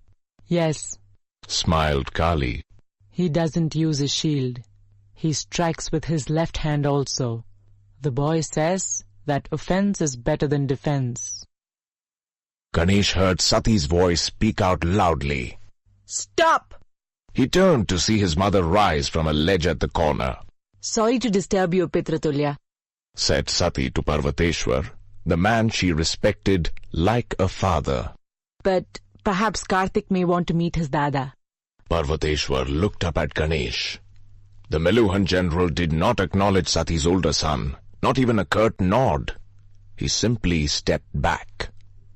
Karthik smiled at seeing Ganesh ambling slowly towards him. Ganesh was shocked at the change in Karthik. His eyes didn't have the innocent look of a little boy anymore. They had steel in them. Pure, unadulterated steel. You fight very well, brother, said Ganesh. I didn't know. Karthik hugged his brother, holding him tight. The embrace hurt Ganesh's wounds, but he didn't flinch or pull back. The boy stepped back. You will never again fight alone, Dada. Never. Ganesh smiled and embraced his little brother once again, his eyes moist. The Naga noticed that Sati and Kali were silent. He looked up to see Parvateshwar turning towards the gate. Parvateshwar banged his right fist on his chest and bowed low, executing the Meluhan military salute. Ganesh turned in the direction Parvateshwar was facing. At the gate stood Shiva, arms crossed across his chest, expression blank. His hair wind-swept and clothes fluttering in the breeze, staring at Ganesh. Ganesh, with Karthik still in his embrace, bowed low in respect to the Nilkant. When he straightened up, Shiva was gone. "He may not be such a bad man, Shiva," said Veerbhadra, exhaling the marijuana fumes softly. Shiva looked up with a deadpan expression. Nandi looked at Veerbhadra in alarm, but Veerbhadra was adamant. "We don't know everything about him, Shiva. I spoke to Parshuram. It was Ganesh who assisted him, the one who helped him fight against the injustices he faced. Apparently, Parshuram had been grievously injured when the Brangas first attacked him. Ganesh found the wounded Brahman on the banks of the Madhumati and rescued him. On hearing Parshuram's terrible story, he also swore to support him in any way that he could." Shiva simply took the chillam from Veerbhadra and took a deep drag, not saying a word. "You know what Kritika said? Ganesh fought like a man possessed to save Karthik, nearly sacrificing his own life in the process. Kritika is a good judge of character. She says that Ganesh has a heart of gold." Shiva kept quiet, exhaling smoke. "I heard from Queen Kali," continued Veerbhadra, "that it was Ganesh who arranged for the Naga medicine which saved Karthik's life during his birth." Shiva looked up, surprised. He narrowed his eyes. "He is a strange man. I don't know what to make of him. He has saved my son's life. Twice, if I am to believe you. He saved my wife's life in Ichhavar. For all this, I must love him. But when I look at him, I hear Brihaspati's desperate cry for help ring in my ears. And then, I want nothing more than to cut off his head." Veerbhadra looked down, unhappy. The Nilkant shook his head. "But I know of a man that I definitely want answers from." Veerbhadra looked up at him, suspecting his friend's train of thought. "His Highness?" "Yes," said Shiva. "Kali and Ganesh could not have been abandoned without his consent." Nandi piped up for his emperor. But my lord, the Emperor Daksha had no choice. That is the law. Naga children cannot live in Meluha. "Well, isn't it also the law that the Naga's mother has to leave society? That the mother should be told the truth about her child?" asked Shiva. "Laws cannot be applied selectively." Nandi kept quiet. "I don't doubt the love the emperor has for Sati," said Shiva. "But didn't he realize how much he was going to end up hurting Sati by banishing her son?" Veerbhadra nodded. "He hid this fact from her all her life. He even hid her twin sister's existence. I always thought the way he examined Karthik's body at birth was strange. Now it makes sense. He acted as though he was almost expecting another Naga."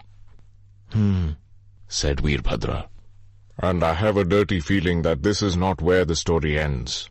"What do you mean?" "I suspect that Chandan Dhwaj did not die naturally." "Her first husband?" "Yes. It is just too convenient that he drowned the day Ganesh was born." My lord!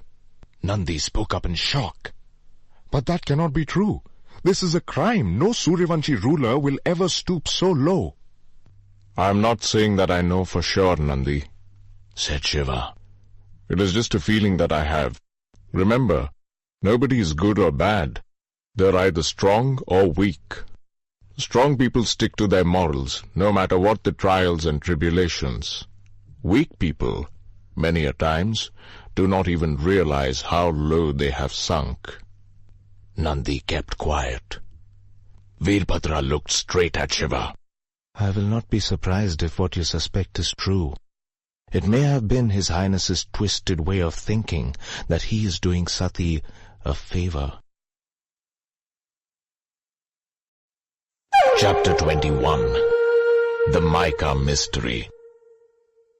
It had been nearly 3 months since Ganesh had saved Karthik's life.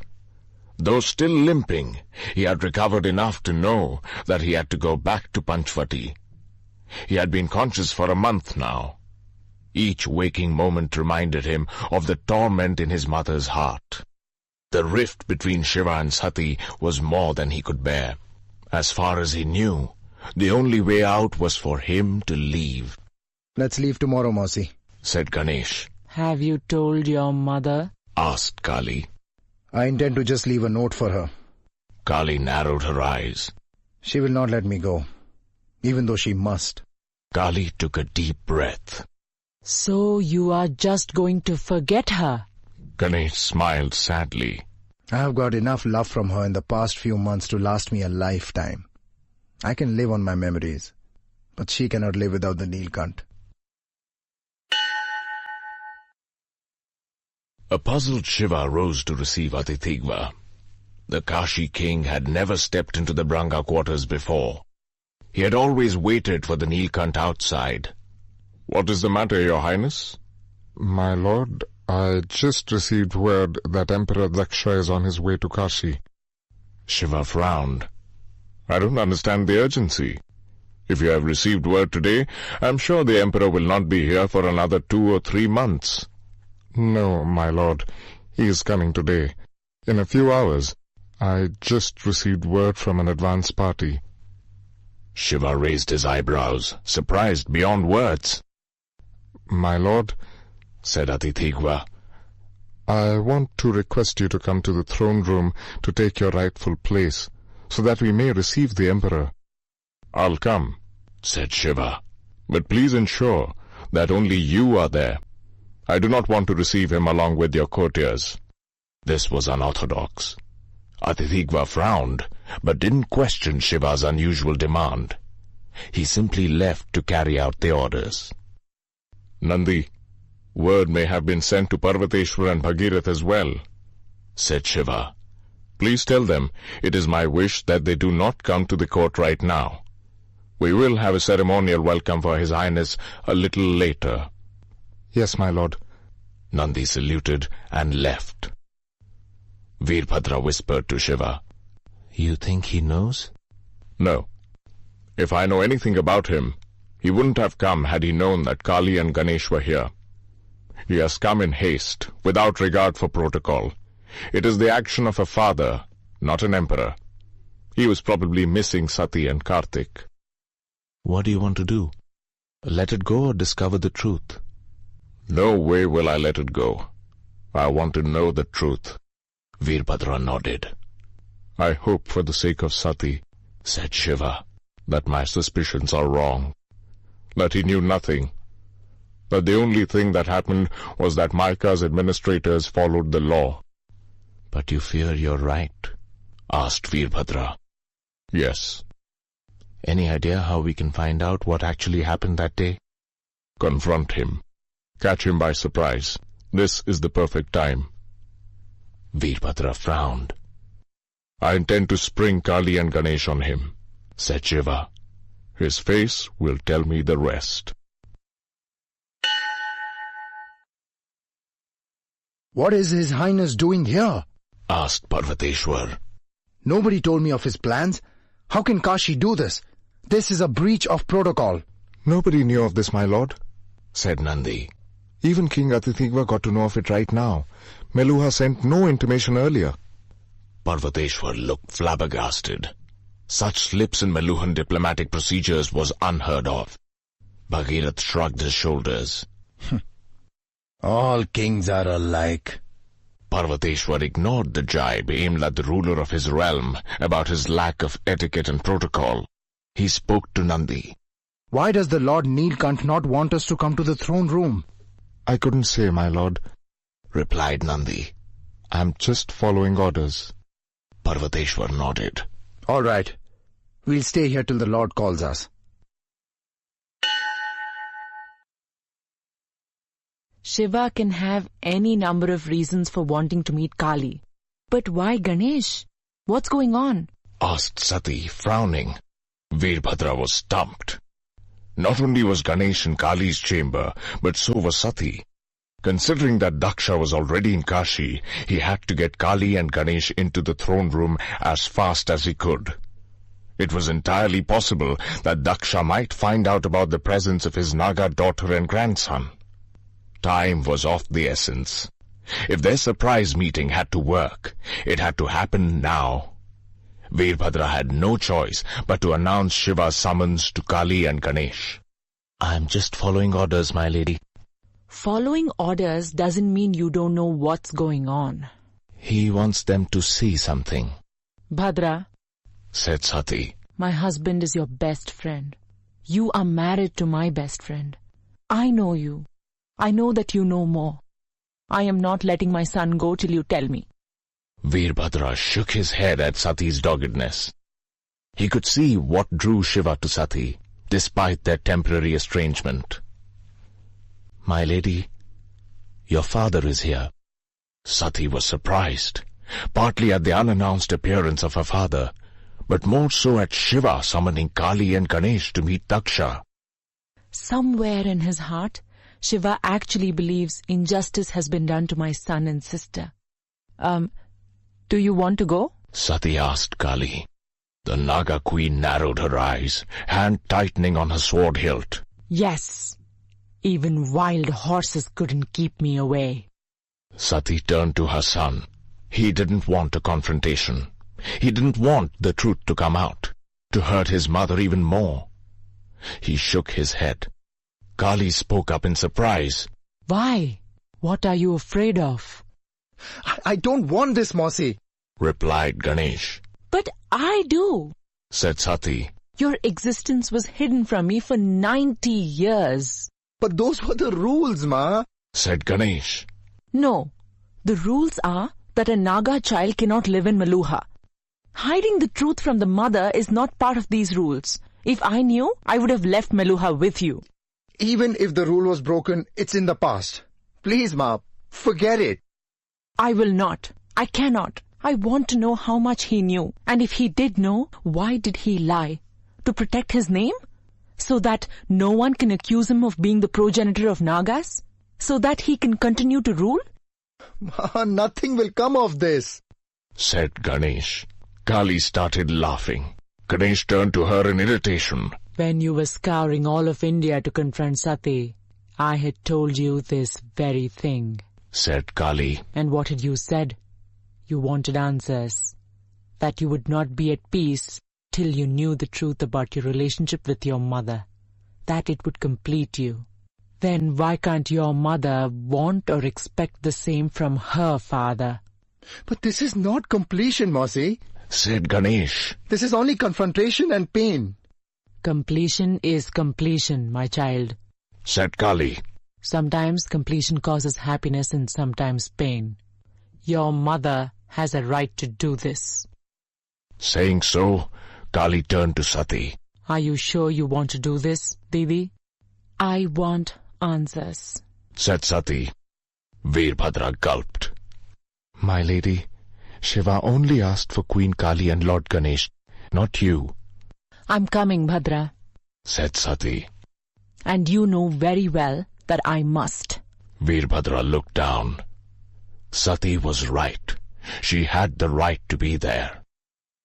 Ma? Whispered Ganesh. Ganesh, I am going, said Sati firmly. You can either come or not. That is your choice, but you cannot stop me. The Lord of the People took a deep breath, pulled his Angavastram on his shoulder, and said, Lead us on, brave Veerbhadra.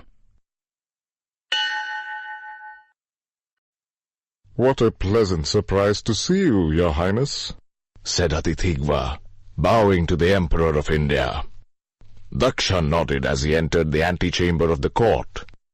It is my empire, Atithigva. I think I can throw in a surprise or two. Atithigva smiled. Daksha had his wife Virani in tow. She, in turn, was trailed by the famed Arishtanemi warriors, Mayashrenik and Vidyunmali. With Parvateshwar's absence from Swadweep, Mayashrenik had been appointed Provisional General of Meluha's armed forces. Daksha was surprised when he entered the main throne room, as the usual courtly nobles and officials were absent. Only Shiva and Nandi were present. Nandi immediately brought his fist up to his chest and bowed low to his emperor. Daksha smiled at Nandi genially. Shiva remained seated, joining his hands in a namaste. "Welcome to Kashi, your highness." Daksha's smile disappeared. He was the emperor of all of India. He deserved respect. Even if Shiva was the Nilkant, protocol demanded that he stand up for the emperor. In the past, Shiva had always done so. This was an insult. "How are you, my son-in-law?" said Daksha, trying to keep his anger in check. "I am well, your highness. Why don't you sit next to me?" Daksha sat. So did Virani and Atithigva.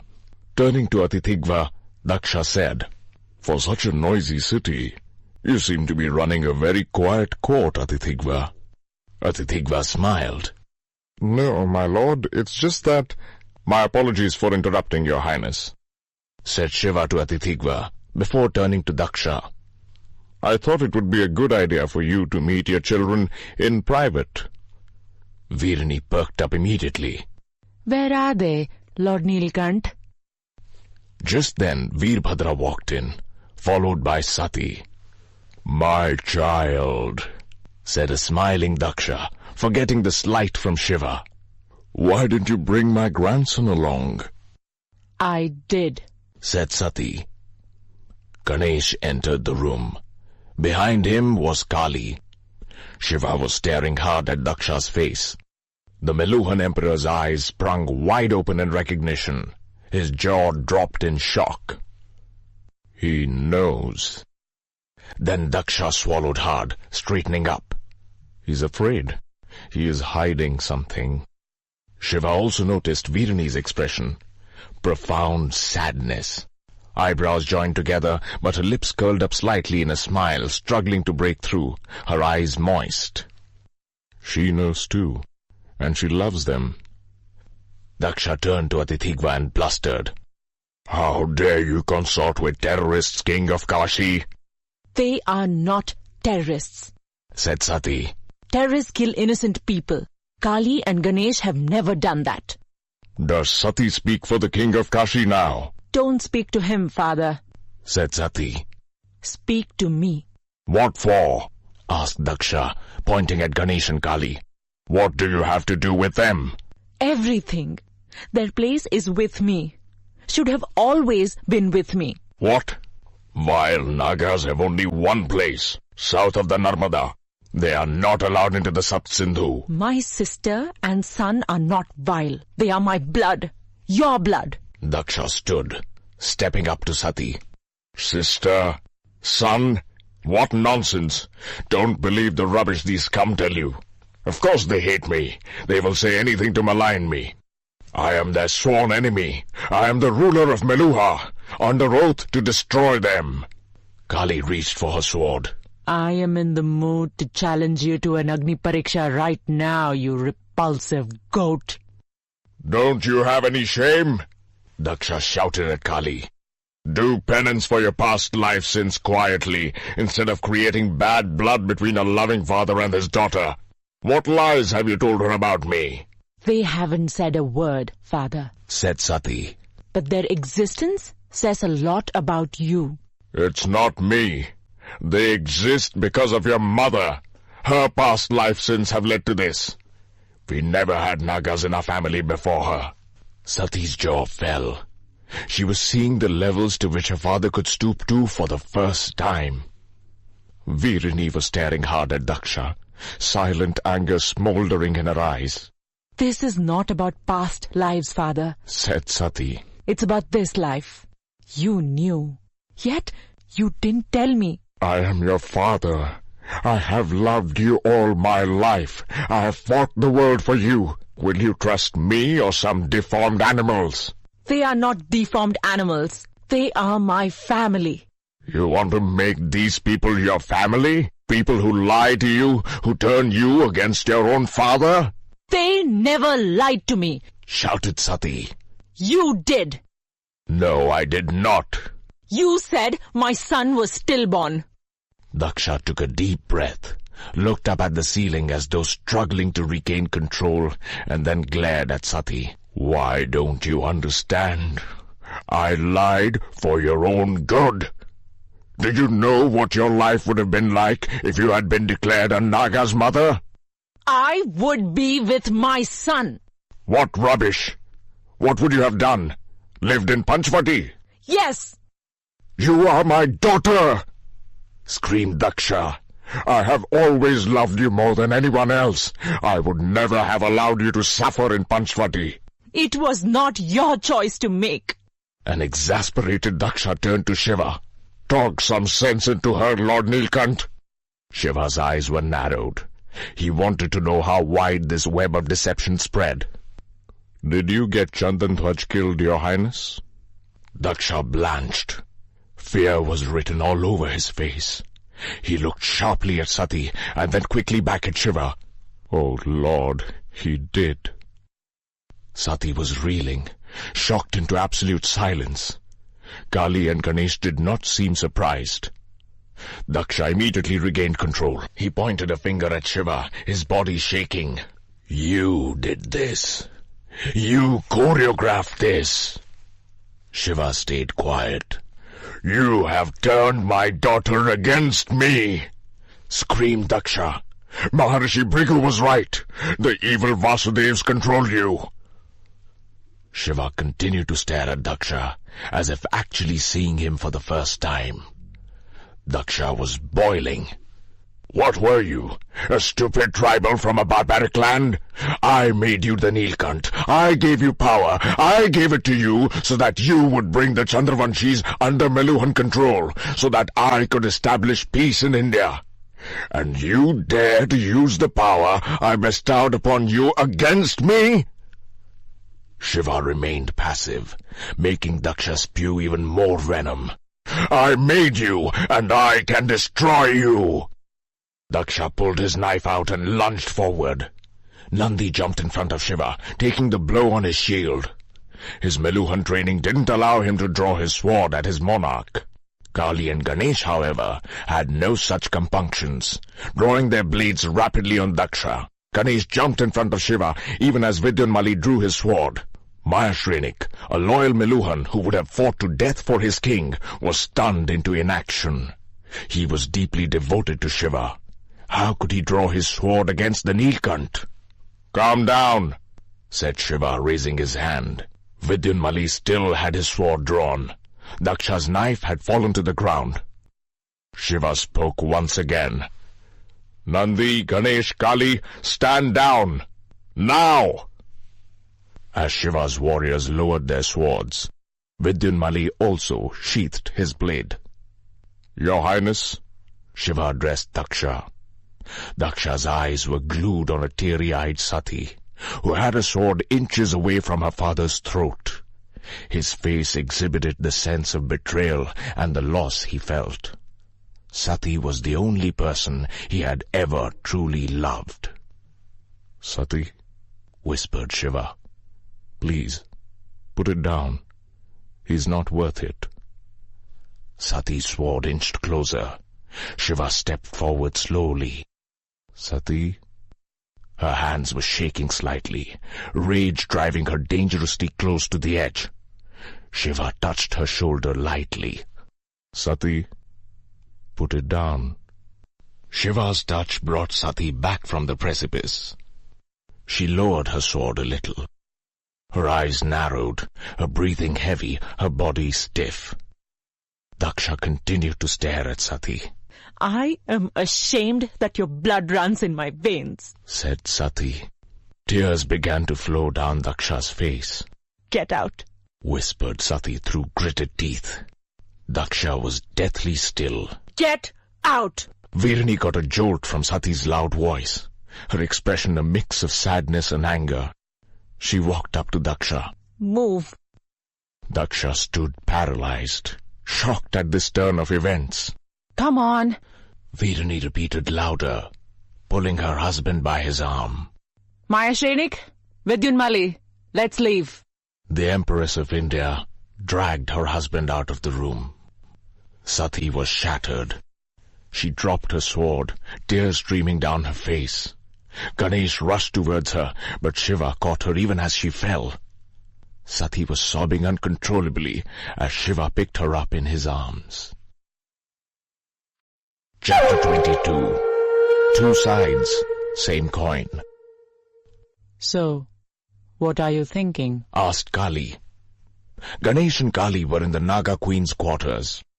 After the drama that had unfolded earlier in the day, Shiva had carried Sati over to their room in Atithigwa's palace.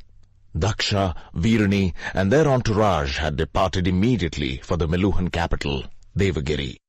This was unexpected, said a pensive Ganesh with a slight smile. Kali raised her eyes. Sometimes your stoicism is very irritating. Ganesh smiled. A rare, broad smile from one floppy ear to the other, his extended teeth stretching further out. Now that's the face I want to see more of, said Kali. You actually look cute. Ganesh's face turned serious again. He raised a papyrus scroll, a message from Panchavati. I would have been laughing, Mosi, but for this. What now? Asked Kali, frowning. It's a failure.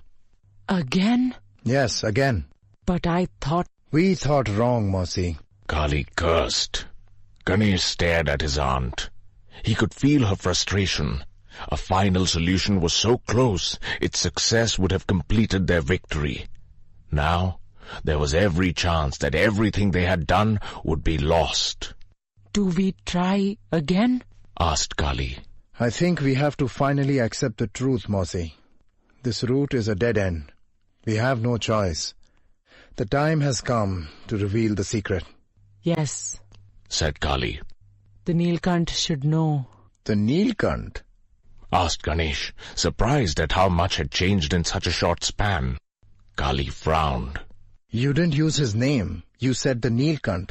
You believe the legend now? Kali smiled. I don't believe in legends. Never have, never will. But I believe in him. How different would my life have been if fate had blessed me with a man like Shiva. Maybe like Didi, all the poison could have been sucked out of my life as well. Perhaps even I would have found happiness and peace. We have to show him the secret, said Ganesh, intruding into Kali's thoughts. Show him? I don't think it can be done here, right?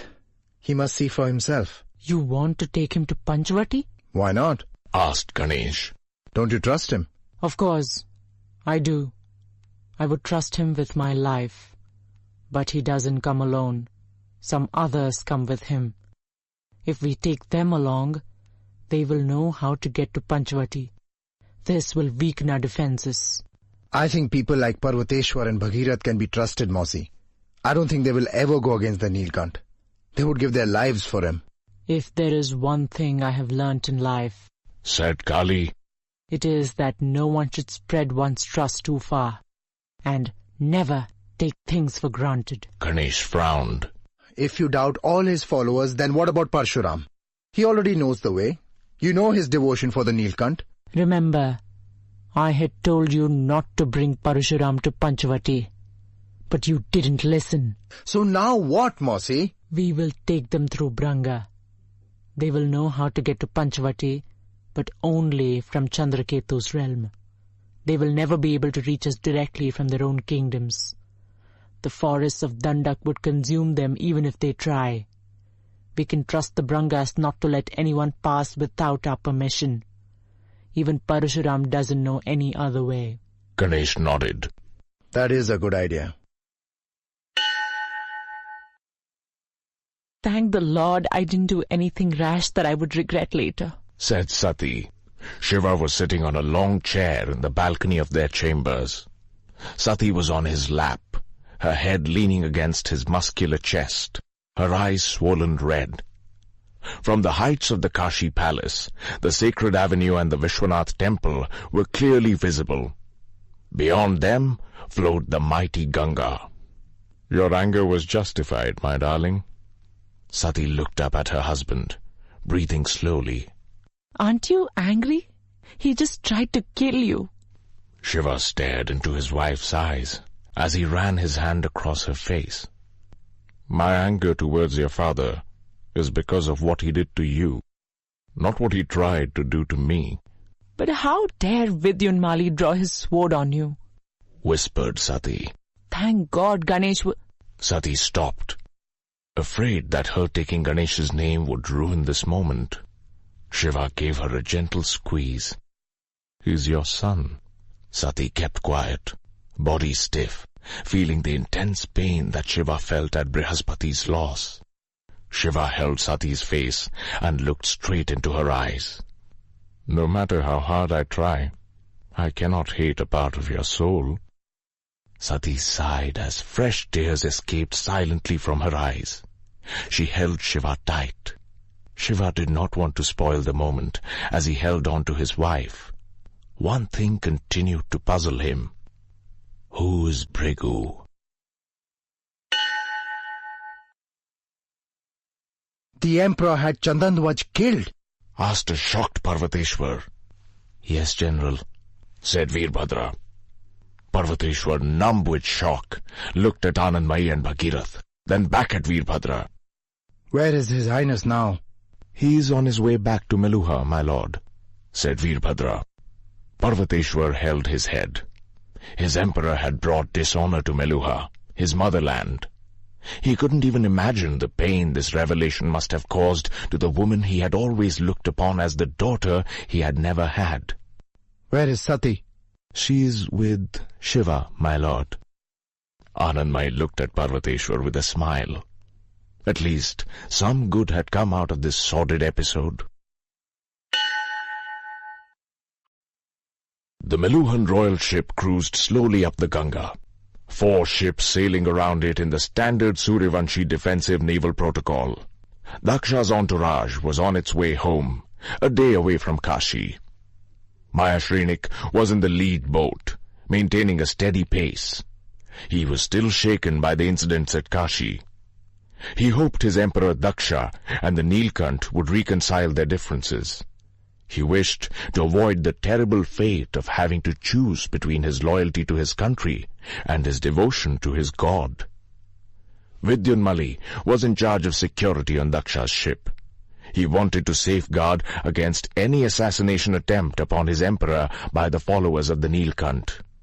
Even though it seemed unlikely, he wanted to take all the possible precautions. Veerani sat in the royal chambers of the central ship, next to a window, watching the Ganga lap against the ship. She sensed that she had lost all her children now. She turned in anger towards her husband.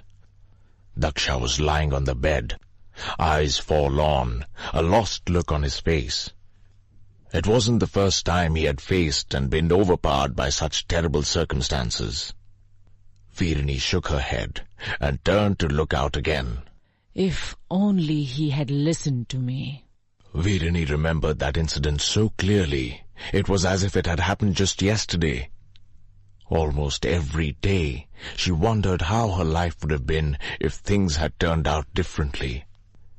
It had happened more than 100 years ago. Sati had just returned from the Maika Gurukul, a headstrong, idealistic girl of 16. In keeping with her character, she had jumped in to save an immigrant woman from a vicious pack of wild dogs. Parvateshwar and Daksha had rushed in to her rescue. While they had managed to push back the dogs, Daksha had been seriously injured. Veerani had accompanied Daksha to the Ayurale, where the doctors could examine her husband. The most worrying injury was on his left leg, where a dog had ripped out some flesh, cutting through a major blood vessel. The loss of blood had made Daksha lose consciousness. When he had opened his eyes after a few hours, Daksha's first thought was of his young daughter. Sati, She's with Parvateshwar, said Virani, as she came closer to her husband and held his hand. Don't worry about her. I screamed at her. I didn't mean to. I know. She was only doing her duty. She did the right thing, trying to protect that woman. I'll tell her that... No. I still think she shouldn't have risked her life for that woman. I didn't mean to scream at her, that's all. Virani's eyes narrowed to slits. Her husband couldn't be any less Suryavanshi. She was about to say something when the door opened and Brahmanayak walked in. Brahmanayak, Daksha's father and ruler of Meluha, was a tall, imposing figure. Long black hair, a well-manicured beard, a practically hairless body, a sober crown, and understated white clothes could not camouflage the indomitable spirit of the man. He set impossible standards for all those around him with his own great deeds. He was not just respected, but also feared in all of Meluha. Obsessive about the honor and respect that his empire should garner, his son's lack of courage and character was a source of anger and dismay for him. Virani immediately rose and stepped back quietly. Brahmanayak never spoke to her unless to give orders. Behind Brahmanayak was the kindly doctor who had stitched up Daksha's leg after the severe mauling it had received. Brahmanayak, in a matter-of-fact manner, lifted the sheet to look at his son's leg. There was a bandage of neem leaves tied around it. The doctor smiled genially. "Your Highness, your son will be back on his feet in a week or two. I have been very careful. The scars will be minimal." Daksha looked for a brief instant at his father. Then with his chest puffed up he whispered, "No, doctor. Scars are the pride of any Kshatriya." Brahmanayak snorted. "What would you know about being a Kshatriya?" Daksha fell silent. Virani began seething with anger. "You let some dogs do this to you?" asked Brahmanayak contemptuously. "I am the laughing stock of Meluha, perhaps even the world. My son cannot even kill a dog all by himself." Daksha kept staring at his father.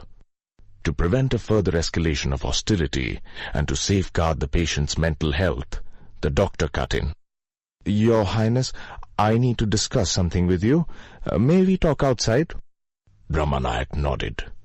"I haven't finished," he said, turning to Daksha before walking out of the chamber. A livid Virani stepped up to her husband, who was crying now. How long are you going to tolerate this? Daksha suddenly turned ferocious. "He's my father. Speak of him with respect." He does not care about you, Daksha, said Virani. All he cares about is his legacy. You don't even want to be king. So what are we doing here? My duty. I have to stay by his side. I am his son. He doesn't think so. You are only someone to carry forward his name, his legacy. That's all. Daksha fell silent. He has forced you to give up one daughter. How much more are you going to sacrifice? She is not my daughter. She is. Kali is as much your flesh and blood as Sati. I am not discussing this again. You have thought about it so many times. For once, have the courage to follow through. What will we do in Panchavati? Doesn't matter. What matters is what we'll be. Daksha shook his head. And what do you think we will be? We'll be happy. But I cannot leave Sati behind. Who's asking you to leave her behind? All I want is to unite my family. What? Why should Sati live in Panchavati? She's not a Naga. You and I have past life sins that have to be atoned, sins for which we have been punished. Why should she be punished? The real punishment is the separation from her sister. And the real punishment is to see her father being humiliated every day. Daksha remained silent, wavering. Daksha, trust me, said Virani. We'll be happy in Panchavati. If there was any other place where we could live with both Kali and Sati, I would suggest that. But there isn't. Daksha breathed deeply. But how? You leave that to me. I'll make the arrangements. Just say yes. Your father is leaving tomorrow for Karachappa. You are not so badly injured that you cannot travel. We'll be in Panchavati before he knows you're gone. Daksha stared at Virani. But Trust me. Please. Trust me. It will be for all our good. I know you love me. I know you love your daughters. I know you don't care about anything else. Just trust me. Daksha nodded. Virani smiled, bent closer and kissed her husband. I will make the arrangements. A happy Virani turned and walked out of the room. She had a lot to do. As she stepped out, she saw Sati and Parvateshwar sitting outside. She patted Sati on her head. Go in, my child. Tell your father how much you love him. He needs you. I'll be back soon. As Virani was hurrying away, she saw Brahmanayak walking back towards her husband's chamber. The Meluhan queen was jolted back to the present by some dolphin calls. The more than a century-old memory still drew a tear from her eyes. She turned to look at her husband and shook her head. She had never really understood what happened that day. What had Brahmanayak said? All she knew was that when she had gone back to Daksha's chamber the next day with their escape plans, he had refused to leave. He had decided that he wanted to become emperor. Your stupid ego and need for approval from your father destroyed our lives. The secret? Asked Shiva, recalling his conversation with Parshuram. Shiva was sitting with Parshuram, Parvateshwar, Veerbhadra and Nandi. Kali had just entered the chamber. Ganesh, still unsure of his position vis-a-vis Shiva, was standing quietly at the back. Shiva had acknowledged Sati's elder son with a short nod, nothing more. Yes, I think you need to know, said Kali. It is India's need that the Nilkant knows the secret the Nagas have been keeping. Then you can decide whether what we have done is right or wrong. Decide what must be done now. Why can't you tell me here? I need you to trust me. I can't. Shiva's eyes bored into Kali's. He could see no malice or deceit in them. He felt he could trust her. How many days will it take to reach Panchavati? A little more than a year, answered Kali. A year? Yes, Lord Nilkant. We will travel up to Branga by river boats, ride down the Madhumati river, then travel by foot through the Dandakaranya. The journey takes time. There is no direct route? Kali smiled, but refused to be drawn in. She didn't want to reveal the secrets of the forest of Dandak. It was the primary defense for her city. I am trusting you, but it appears that you don't trust me. I trust you completely, Lord Nilkant. Shiva smiled, understanding Kali's predicament. She could trust him, but not everyone with him. All right, let's go to Panchavati. It is, perhaps, the route I have to take in order to discharge my duty. Shiva turned to Parvateshwar. Can you make the arrangements, General? It will be done, my lord, said Parvateshwar. Kali bowed towards Shiva and turned to leave, stretching her hand out to Ganesh. And Kali, said Shiva. Kali spun around. I prefer Shiva, not Nilkant. You are my wife's sister. You are family. Kali smiled and bowed her head. As you wish, Shiva.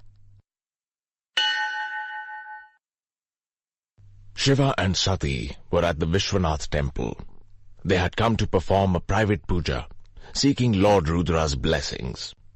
Having completed their prayers, they sat against one of the pillars of the temple, looking out towards the idol of Lady Mohini, whose statue was at the back of Lord Rudra's idol. Shiva reached out for his wife's hand and kissed it lightly. She smiled and rested her head on his shoulder. A very intriguing lady, said Shiva. Sati looked up at her husband. Lady Mohini? Yes. Why isn't she universally accepted as a Vishnu? Why is the number of Vishnus stopped at 7? There may be more Vishnus in the future, but not everyone regards her as a Vishnu. Do you? At one point of time, I didn't. But now I have come to understand her greatness. Shiva frowned. It's not easy to understand her. Said Sati. There were many things which she did which can be considered unjust. It does not matter if she did those things to the Asuras. They were still unfair. To the Suryavanshis who follow the absolutes of Lord Ram, she is difficult to understand. So what's changed now? I have come to know more of her, about why she did what she did. So I still don't appreciate some of the things that she did, but perhaps I have more compassion for her actions. Vasudev had once told me that they believe Lord Rudra could not have completed his mission without her support. Sati looked at Shiva. They may be right. Maybe, just maybe sometimes, a small sin can lead to a greater good. Shiva stared at Sati. He could see where she was going with this. If a man has been good all his life, despite the unkindness he has faced, if he has helped others, we should try to understand why he committed what appears to be a sin. We may not be able to forgive him, but we may be able to understand him.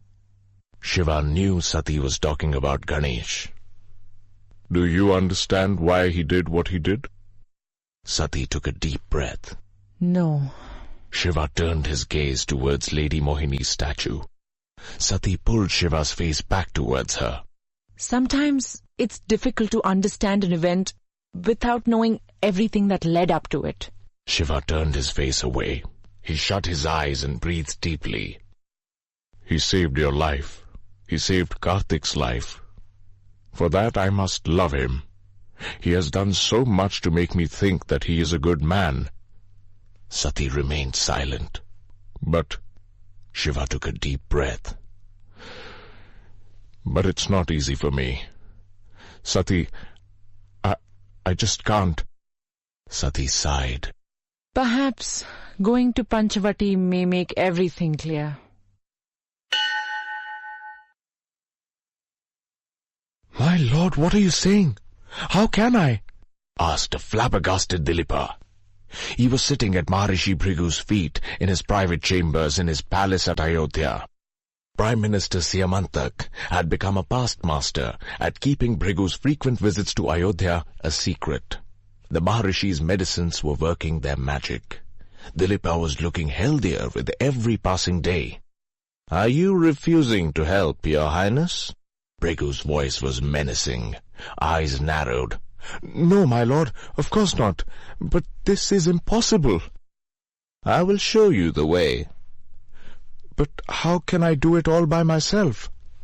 You will have allies, I'll guarantee that. But such an attack as this? What if someone finds out? My own people will turn against me. Nobody will find out.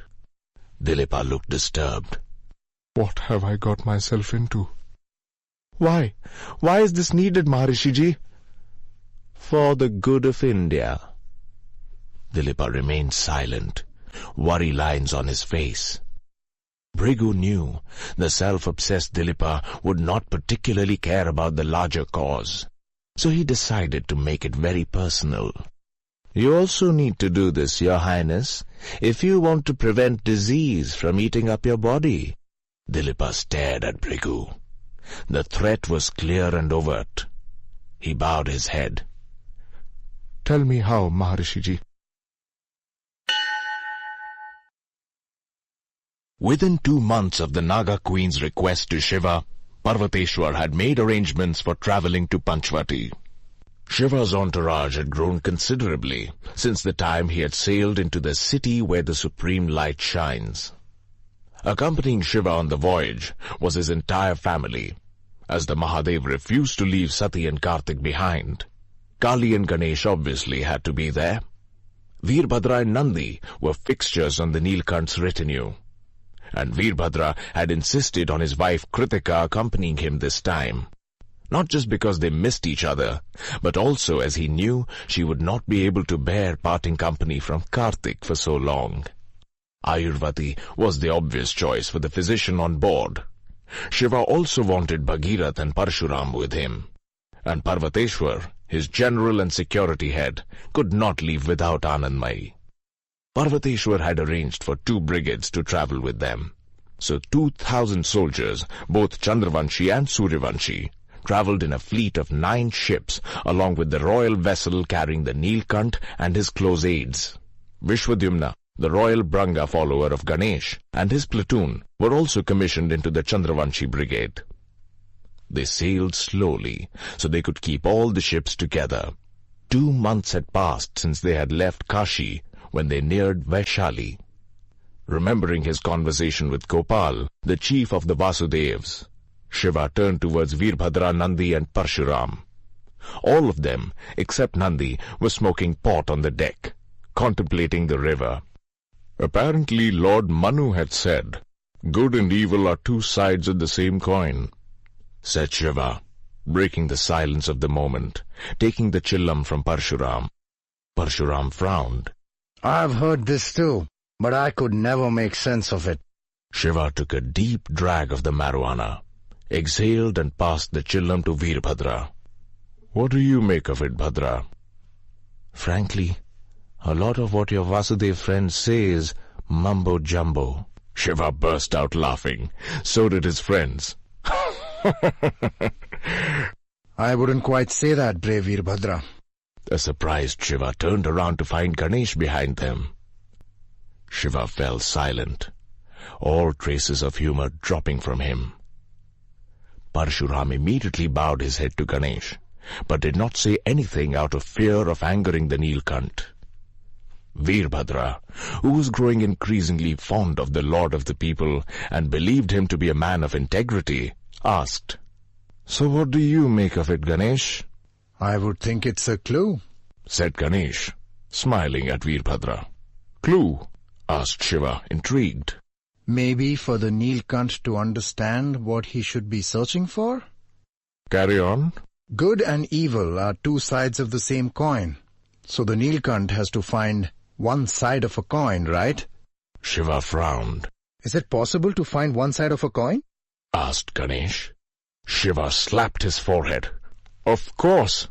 Search for the whole coin instead. Ganesh nodded, smiling. Shiva stared at Ganesh. A germ of an idea was forming in the Nilkant's mind. Search for good, and you shall find evil as well. The greater the good, the greater the evil. Veerbhadra held out the chillam to Ganesh. Would you like to try some? Ganesh had never smoked in his life. He looked at his father and couldn't read what was written in those deep, mysterious eyes. I would love to.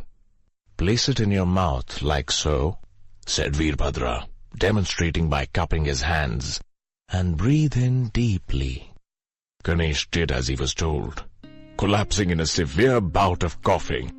Everyone burst out laughing, except Shiva, who continued to stare at Ganesh, straight-faced.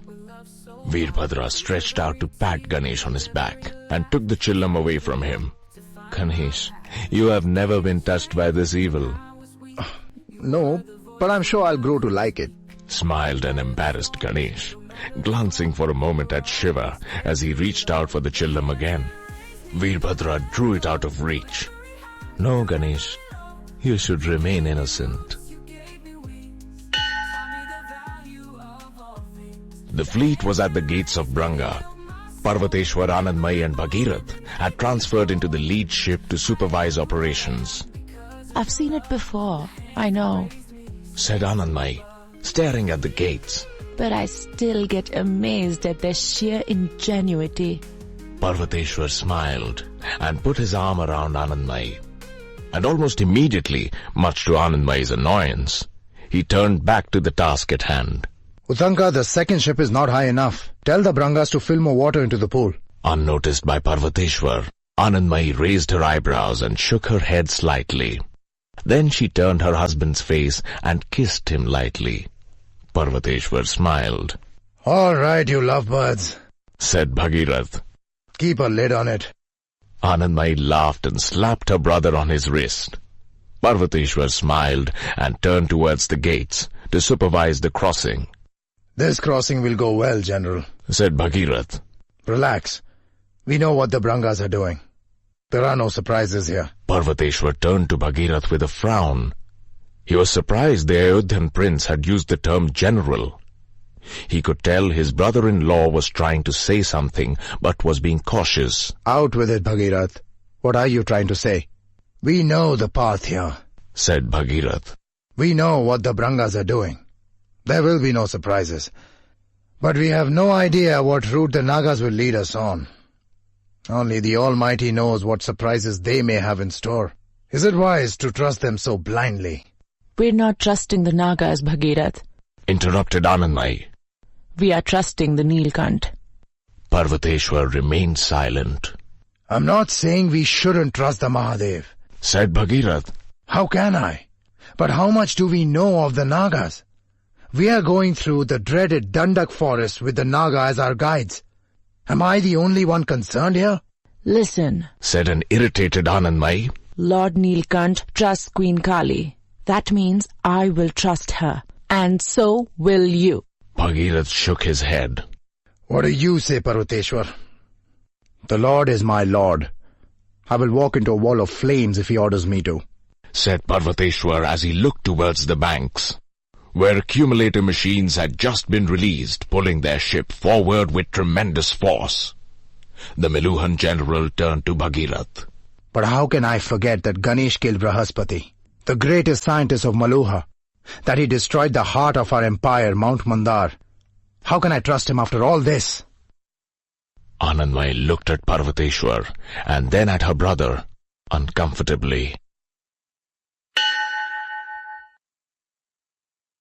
No, Kritika, said Ayurvati. I am not doing it. Kritika and Ayurvati were in the Meluhan doctor's office on the royal ship. The hooks on the sideboards of their ship were being attached onto the machine that would pull it through the gates of Branga. Practically everyone on the vessel was on the deck to see this marvelous feat of Branga engineering in action. Kritika had used the time to meet Ayurvati without Veerbhadra's knowledge. Ayurvati ji, please. You know I need it. No, you don't. And I'm sure if your husband knew, he would say no as well. He doesn't need to know. Kritika, I am not going to do anything to put your life in danger. Is that clear? Ayurvati turned around to prepare a medicine for Karthik. He had cut himself while practicing with Parvateshwar. Kritika saw her chance. There was a pouch lying on Ayurvati's table. She knew this was the medicine she desperately craved. She slipped it quietly into the folds of her Angvastram. My apologies for disturbing you, said Kritika. Ayurvati turned around. I'm sorry if I appear rude, Kritika, but it is in your own interest. Please, don't tell my husband. Of course not, said Ayurvati. But you should tell Veerbhadra yourself, right? Kritika nodded and was about to leave the room when Ayurvati called out to her. Pointing towards Kritika's Angavastram, Ayurvati said, Please, leave it behind.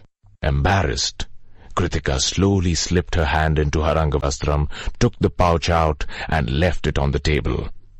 She looked up, eyes moist and pleading. Ayurvati held Kritika's shoulder gently.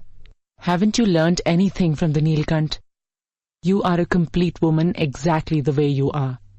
Your husband loves you for who you are, and not for something you can give him. Kritika mumbled a soft apology and ran from the room. Chapter 23. The Secret of All Secrets. The convoy crossed the gates of Branga and sailed into the river's westernmost distributary, the Madhumati.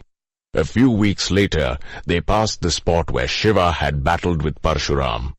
This is where we fought Parshuram, said Shiva, patting the ex-bandit on his back. Parshuram looked at Shiva and then at Sati. Actually, this is where the Lord saved me. Sati smiled at Parshuram. She knew what it felt like, being saved by Shiva.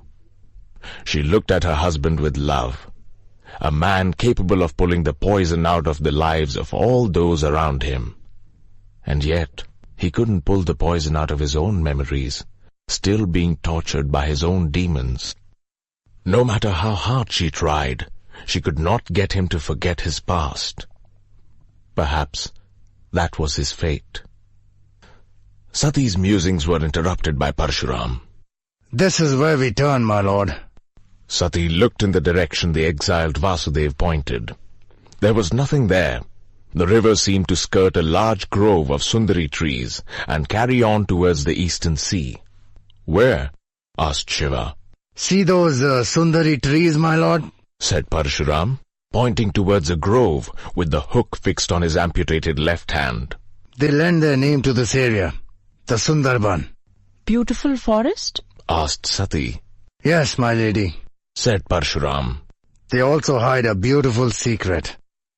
On the orders of Kali, the lead ship turned into the grove that Parshuram had pointed towards. From the distance of her own ship, Sati could see the figure of Parvateshwar, also on the deck, looking at Kali and trying to argue with the Naga queen. Kali simply ignored him, and the ship continued on a course that appeared to be its doom. What are they doing? Asked Sati, panic-stricken. They'll run aground. To their shock, the lead ship simply pushed the trees aside and sailed through. By the holy lake, whispered an awestruck Shiva. Rootless trees.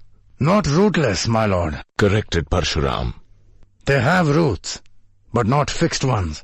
The roots float in the lagoon. But how can such trees live? Asked Sati. That is something I have not understood. Said Parshuram. Perhaps it's the magic of the Nagas. The other ships, led by the royal ship that carried the Mahadev, glided into the floating grove of sundari trees and entered a hidden lagoon where the gentle waves of the Madhumati came to a halt. Shiva looked around in wonder. The area was lush green, alive with raucous bird calls. The vegetation was dense, creating a canopy of leaves over the lagoon, which was massive enough to hold 10 large ships. It was nearing the end of the second prahar, and the sun was at its peak. Within the shaded lagoon, however, one could mistakenly think it was evening time.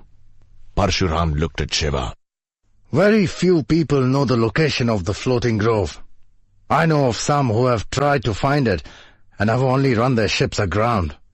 The 10 ships were quickly anchored into the long stakes in the banks after being tied to each other and pulled behind a dense row of floating sundari trees.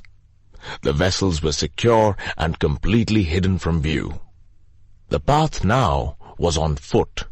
More than 2,000 soldiers had to troop through the Dandak forests. They were all asked to assemble on and around the lead ship. Kali climbed up the main mast so that all could see her. Hear me. The crowd quietened down. Kali's voice instantly commanded compliance. All of you have heard rumors of the Dandakaranya, that the Dandak forest is the largest in the world, that it stretches from the eastern to the western sea, that it is so dense the sun hardly ever cracks through, that it is populated by monstrous animals that will devour those who lose their way, that some trees themselves are poisonous, felling those stupid enough to eat or touch things better left alone. The soldiers looked at Kali with concern. The rumors are all true, horrifyingly so. The soldiers knew the Dandak forests were to the south of the Narmada, the border mandated by Lord Manu, the border that was never to be crossed. Not only were they violating Lord Manu's orders, but they were also entering the terrifying Dandakaranya. None of them wanted to push their luck further by being adventurous in these cursed jungles. Kali's words only sealed their convictions. Only Ganesh, Vishwadyumna and I know the path through this death trap. If you want to stay alive, follow our orders and do as we tell you. In turn, I give you my word that you will all reach Panchavati alive. The soldiers nodded vigorously. For the rest of the day, rest on your ships, eat your fill and get some sleep. We leave tomorrow morning at sunrise. Nobody is to go exploring into the Sundarban by himself tonight. He may discover that these forests are more vicious than beautiful. Kali climbed down the mast to find Shiva and Sati below. How far is the Dandak forest from here? Asked Sati. Kali looked around and then back at Sati. We are traveling in a large convoy. Normally the distance should take a month, but I suspect we will take 2 or 3. I don't mind that though. I would rather be slow than dead. You have a way with words, sister. Kali smiled with unholy glee. Is Panchvati at the center of the Dandak forest? Asked Shiva. No, Shiva. It is more towards the western end. A long way. That is why I said it would take a long time. Once in the Dandakaranya, it will take another 6 months to reach Panchavati. Said Shiva. We should carry enough food from the ships. No need, Shiva. Said Kali. Excess baggage will slow us down. The forests are replete with all the food we need. We just have to be careful that we don't eat something we shouldn't. But food isn't the only problem. We'll be spending 9 months in the forest. There are many other threats. Kali's eyes lit up. Not if you are with me. Dinner had been served on the deck of the main ship. Shiva had decided to honor the Naga custom of community eating, where many people ate from one humongous plate stitched together from many banana tree leaves. Shiva, Sati, Kali, Ganesh, Kartik, Parvateshwar, Anandmai, Bhagirat, Ayurvati, Parshuram, Nandi, Veerbhadra and Kritika sat around the massive plate. Parvateshwar found the custom odd and unhygienic, but as always, followed Shiva's orders. What is the reason behind this custom, Your Highness? Asked Bhagirath to Kali. We Nagas believe Devi Annapurna, the goddess of food, is one of our collective mothers. For doesn't she keep us all alive? What this custom does is makes all of us receive her blessings together. We eat all our meals when traveling in this manner. We are brothers and sisters now. We share the same fate on the journey. That's true, said Bhagirath, simultaneously thinking that community eating was a good way to hedge against poisoning. Is it really that dangerous in Dandak, Your Highness? Asked Parvateshwar. Or are these just rumors to ensure discipline? The forest can be abundant and caring, like an indulgent mother, if we follow her rules. But stray out of line and she can be like a demon who will strike you down. Yes, the rumors help ensure discipline. 9 months is a long time to stick to a fixed path, to not stray. But, trust me, those who stray will find the rumors are based on hard fact. All right, said Shiva. Enough of this. Let's eat. All this while, Ayurvati had been looking at Kritika and Veerbhadra. Between bites, Veerbhadra was pointing towards Kartik and whispering to his wife. They looked at Kartik with loving eyes, almost like he was their own son. Ayurvati smiled sadly. General, said Veerbhadra. Parvateshwar was clearly irritated. The 2 men were on the floating dock next to the lead ship, along with 100 soldiers. At the lead were Kali and Ganesh. No road was visible. Dense bushes covered the path in every direction. Seeing Veerbhadra, Parvateshwar calmed down. Is the Lord coming? No, General. Just me. Parvateshwar nodded. That's all right. And then he turned towards Kali. Your Highness, I hope you do not expect my men to hack their way through these bushes all the way to Panchavati. Even if I did, I am sure your Suryavanshi men would be able to do so very easily. Parvateshwar's eyes narrowed in irritation. My lady, I am at the end of my tether. You either give me some straight answers, or I take my men and sail out of here. I don't know what to do to earn your trust, General.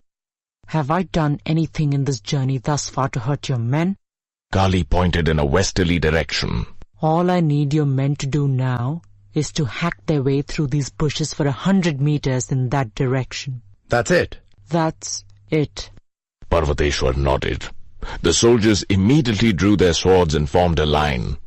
Veerbhadra joined them. They moved forward slowly, slashing through almost impenetrable bushes. Vishwadyumna and Ganesh were at the 2 ends of the line, swords drawn facing outwards. It was obvious from their stance that they were protecting the men from some unknown danger. A little while later, Veerbhadra and the soldiers were surprised to emerge from the dense undergrowth onto a pathway. It was broad enough for 10 horses riding side by side. Where in Lord Ram's name did this come from? Asked an astonished Parvateshwar. The road to heaven, Said Kali. but it passes through hell before that. Parvateshwar turned back to the Naga queen. Kali smiled. I told you so. Trust me. Veerbhadra walked up and stared in wonder at the road ahead. It ran straight, right into the distance.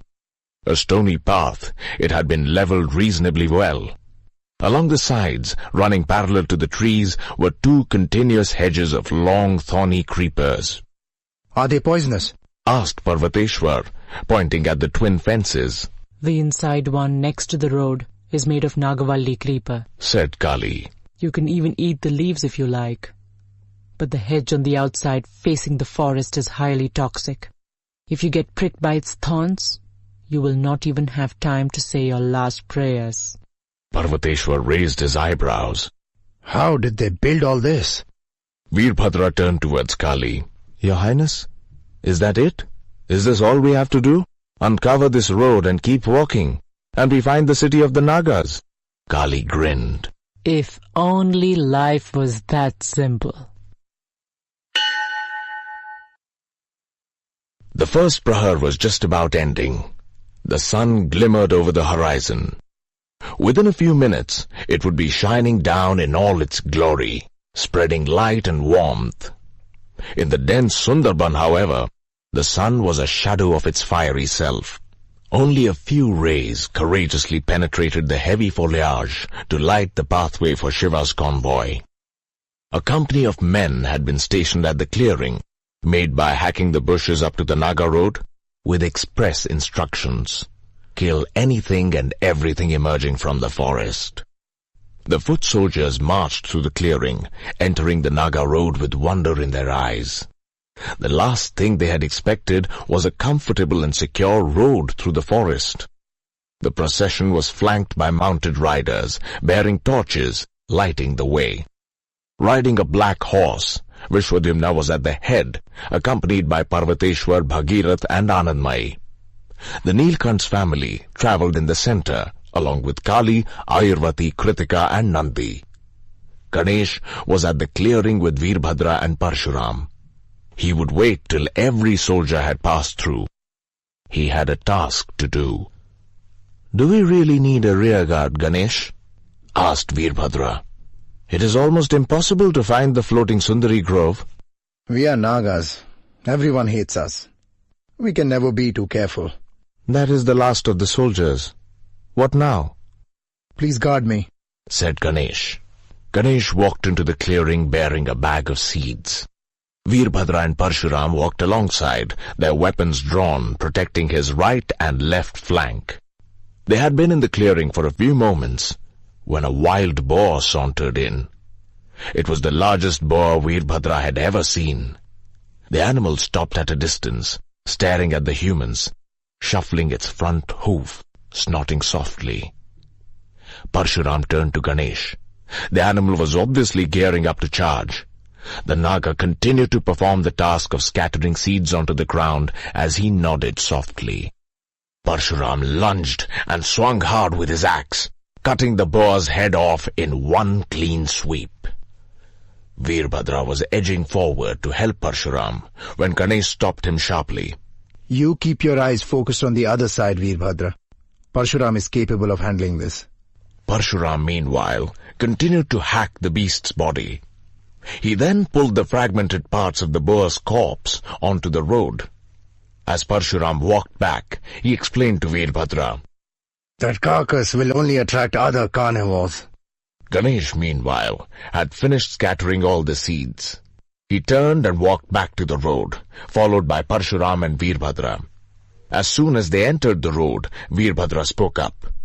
That was one massive boar. Actually, that one was pretty small since it was young, Said Ganesh. Others in this pack would be much larger. You don't want it to be close when we are defending the road. A sounder of boars in this region can be vicious. Veerbhadra turned and looked at the 100 Branga soldiers waiting for them, holding their horses steady. He turned to Ganesh. "What now?" Now we wait. said Ganesh, drawing his sword, his voice calm. We have to protect this gateway till tomorrow morning. Kill everything that tries to enter. Only till tomorrow? Those bushes will not be full grown by then. Oh yes, they will. Veerbhadra was woken up by the loud snarls of a tiger. Some animal, perhaps a deer, had fallen victim to the mighty cat. He looked around.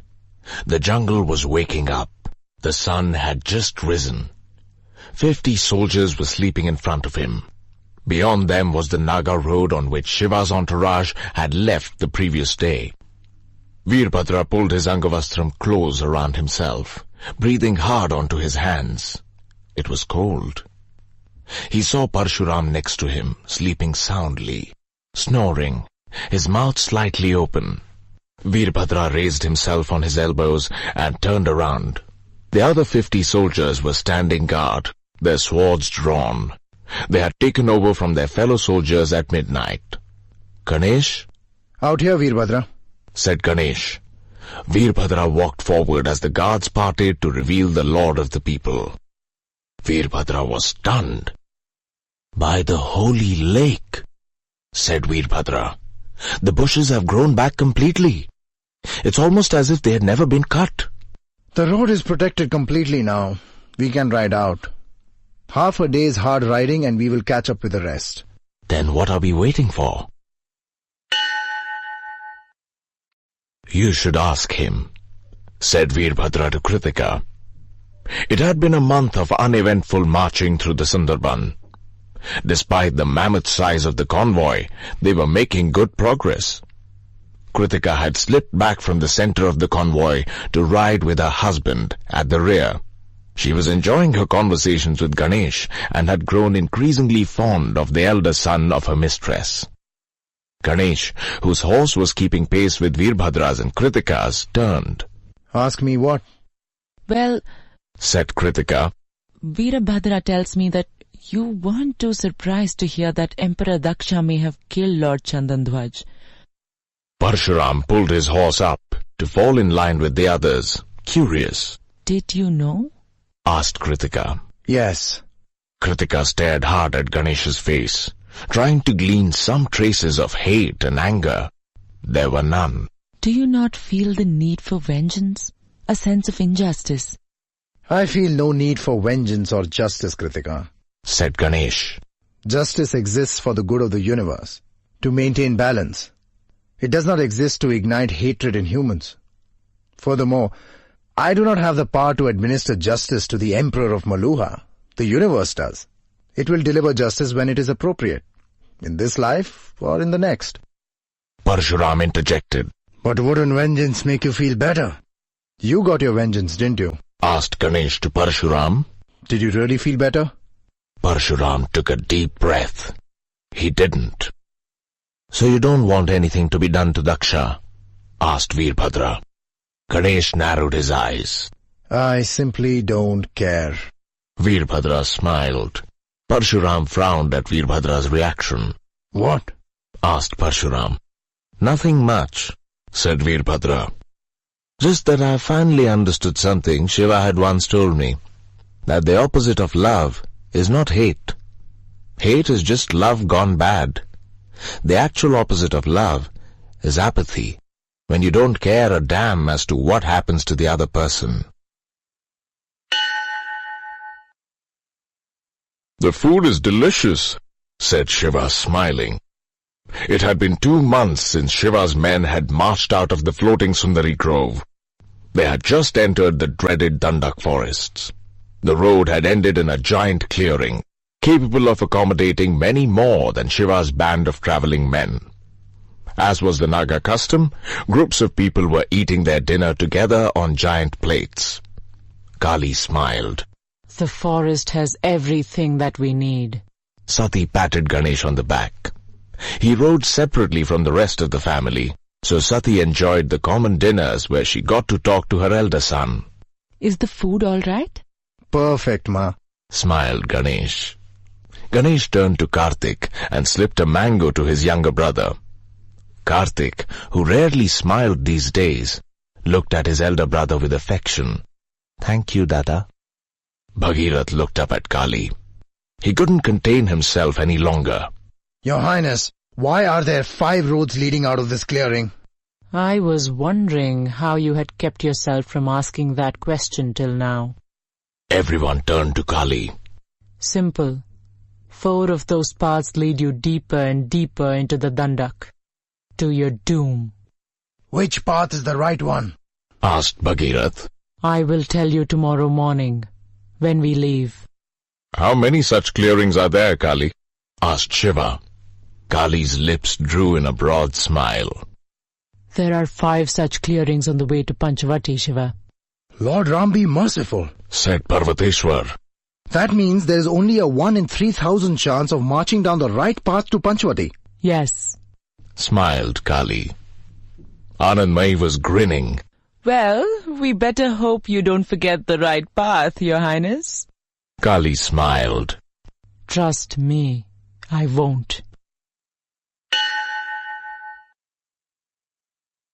Kali looked at Shiva, Sati and Nandi, riding a little ahead of her.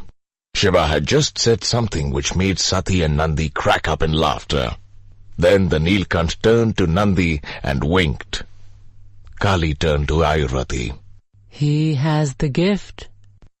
They were marching at the center of the convoy to Panchavati. It had been 3 months since the march from the Madhumati river. Deep in the Dandak now, the march had been surprisingly uneventful and probably a little tedious. Conversations were the only relief from the boredom. What gift? Asked Ayurvati. Of bringing peace to people, drawing out their unhappiness. Said Kali. That he does. Said Ayurvati. But it is one of his many gifts. Om Namah Shivaya. Kali was surprised. The Meluhan doctor had just corrupted an old mantra. The words Om and Namaha were only added to the names of the old gods, never living men. The queen of the Nagas turned to gaze at Shiva, riding ahead, and smiled. Sometimes simple faith could lead to profound peace. Kali repeated Ayurvati's line. Om Namah Shivaya. The universe bows to Lord Shiva. I bow to Lord Shiva. Ayurvati turned towards Karthik, riding a little behind. The boy, a few months older than 4, looked like a 9-year-old. He presented a disturbing sight. Scars were visible on his arms and face. 2 long swords tied in a cross across his back, no sign of a shield. His eyes were focused beyond the fence, searching for threats. Karthik had become withdrawn after the day his elder brother had saved him single-handedly from the lions, nearly dying in the process. He rarely spoke, except to his parents, Kritika and Ganesh. He almost never smiled. He always accompanied hunting parties into the jungle. Many a times he had brought down animals single-handedly. Odd soldiers had given Ayurvati graphic details of Karthik moving in for the kill. Quiet, focused, and ruthless. Ayurvati sighed. Kali, who had developed a strong bond with Ayurvati over the months since they had left Kashi, whispered, I think you should be happy he has taken the right lessons from life. He is a child. Said Ayurvati. He has many years to go before he grows up. Who are we to decide when it is time for him to grow up? Said Kali. The choice belongs to him. He will make all of us proud one day. It had been 8 months since the march from the banks of the Madhumati. The convoy was only a day away from the Naga capital Panchavati. They were camped near the road, next to a mighty river as big as the Saraswati in its early reaches. Bhagirath thought that this great river must be the fabled Narmada, the border mandated by Lord Manu that was never to be crossed. They were on the northern side of the river. This must be the Narmada, said Bhagirath to Vishwadhyumna. I guess we'll cross over tomorrow. Lord Manu have mercy on us. Parvateshwar spoke up. It must be. Narmada is the only river in the southern regions as enormous as the mighty Saraswati. Vishwadhyumna smiled. They were already far south of the Narmada. My lords, sometimes the mind makes you believe what you want to believe. Look again. There is no need to cross this river. Anandmai's eyes widened in surprise. By the great Lord Rudra, this river flows west to east. Vishwadhyumna nodded. That it does, your highness. This couldn't be the Narmada. That river was known to flow east to west. Lord Ram be merciful! Cried Bhagirath. How can the existence of such a wide river be a secret? This entire land is a secret, my lord, said Vishwadhyumna. This is the Godavari, and you should see how much bigger it gets by the time it reaches the eastern sea. Parvateshwar stared in awe. He put his hands together and bowed to the flowing waters. The Godavari is not the only one, said Vishwadhyumna. I have heard rumors of other such giant rivers further south. Bhagirath looked at Vishwadhyumna, wondering what further surprises lay ahead the next day. Ganesh, said Nandi. Yes, Major Nandi? Said Ganesh. Nandi had slipped back to the end of the caravan to relay a message from Kali to Ganesh. the Naga outposts will follow their standard practice vis-a-vis the convoy, irrespective of the fact that the Queen and the Lord of the People travel with it. Queen Kali, ever cautious when it came to the welfare of her people, was indirectly referring to the fact that the progress of the convoy would now be monitored all the way to the Naga capital, so that any potential threats could be neutralized. Ganesh nodded. Thank you, Major. Nandi looked back at the small Naga outpost that they had just passed. What security can 100 men provide, Ganesh? They are isolated, a day's journey from the city. The outpost is not even fortified properly. Seeing all the elaborate security measures the Nagas have in place, most of them bordering on genius, this one makes no sense. Ganesh smiled. He would normally not have trusted any non-Naga with details of their security, but this was Nandi, Shiva's shadow. Doubting him was like doubting the Nilkant himself. They cannot offer much protection on the road. But if there is such an attack, they trigger an early warning. Their key task then is to set booby traps along the way to Panchavati as they fall back towards the city. Nandi frowned. An outpost just to set booby traps? But that is not their primary task, continued Ganesh, pointing with his finger. Their key function is to protect us from a river attack. Nandi looked at the Godavari. Of course, it must meet the eastern sea somewhere, an opening that could be exploited.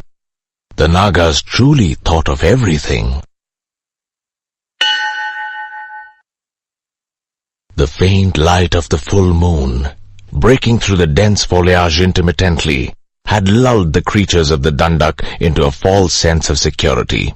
All was quiet in Shiva's camp, everyone fast asleep. Most had been awake till late into the night, eagerly discussing the end of their long and surprisingly uneventful journey through the dangerous woods of Sundarban and Dandak. Panchavati was only a day away. Suddenly, the quiet of the night was broken by the shrill call of a loud conch shell. Actually, many shells.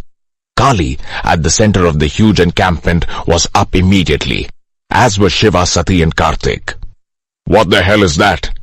shouted Shiva over the din. Kali was looking towards the river, stunned. This had never happened before. She turned back towards Shiva, teeth bared. Your men have betrayed us. The entire camp was up, as the conch shells kept persistently sounding out their warning.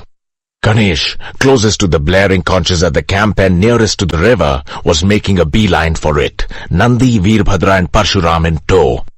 "What is going on?" screamed Veerbhadra, to make himself heard over the din. Enemy ships are sailing up the Godavari, shouted Ganesh. They have tripped our river warning system. "What now?" yelled Nandi. To the outpost! We have devil boats! Nandi turned around and relayed out the order to the 300 men who had already rallied around to face the unknown threat. The soldiers had been following close on the heels of the 4 men. They doubled back to the outpost, where the 100 Naga men were already pushing out their devil boats. Meanwhile, Vishwadhyumna, at the end farthermost from the enemy threat, rapidly controlled his disbelief and started carrying out the standard drill set in place for such an eventuality. A red flame was lit, warning Panchavati in the distance. Meanwhile, Bhagirath ran up to Vishwadhyumna. What are your river defenses? Vishwadhyumna glared angrily at Bhagirath, refusing to answer. He was sure the Nagas had been betrayed. Bhagirath shook his head and ran to Parvateshwar, who was already gathering soldiers and deploying them in defensive formations along the river. Any news? Asked Parvateshwar. He won't talk, Parvateshwar. Screamed Bhagirath. My fears have come true. They have betrayed us. We walked straight into a trap. Parvateshwar clenched his fists, looking at the 500 men arrayed behind him in battle formation. Kill everything that emerges from that river. And then the sky lit up, ablaze at 1,000 points.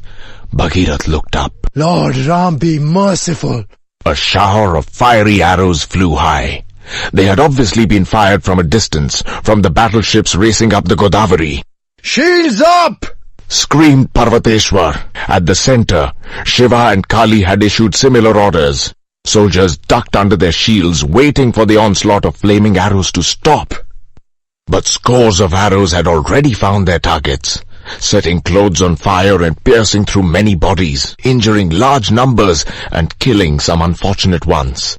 There was no respite. The curtain of arrows kept raining down in an almost continuous shower. One arrow hit Ayurvati's leg. She screamed in pain, folding her leg closer to her body, holding her shield nearer. The sudden attack and its severity had forced most of Shiva's camp to cower behind their shields. But real fighting was on at the river end of the campsite, within the Godavari itself. Quickly! Screamed Ganesh. If the downpour of arrows continued for a few more minutes, the entire camp would be destroyed. He had to move fast. His soldiers, the Suryavanshis, Chandravanshis, and the Nagas, were swimming hard, pushing the 100 small boats towards the 5 large ships, rowing rapidly up the Godavari. The small boats, with dried firewood and a small flint inside, had been covered by a thick cloth. Once in range, the devil boats would be lit and rammed into the ships. Fire was the best way to destroy such large wooden ships. The ships were sailing upriver rapidly, the flaming arrows still being continuously shot from their decks. Due to the manic speed of the vessels coming towards them, Ganesh's soldiers didn't have to swim too far to reach the enemy battleships. The devil boats were already in place, aligned to ram into them. Light them! Screamed Ganesh. Soldiers rapidly pulled the cloth off each boat and struck the flints. The boats were aflame almost instantaneously, before the assassins on any ship could react. Ganesh's men pushed the boats into the sides of the ships. Hold them in place! Screamed Dandi. The ships have to catch fire! The lookout assassins on the ships turned their bows onto the attackers in the water. A hailstorm of arrows started tearing into the brave soldiers in the river, maiming and killing many. The fire from the devil boats was also lapping Ganesh's men, but they grimly kept swimming, pushing the boats onto the ships.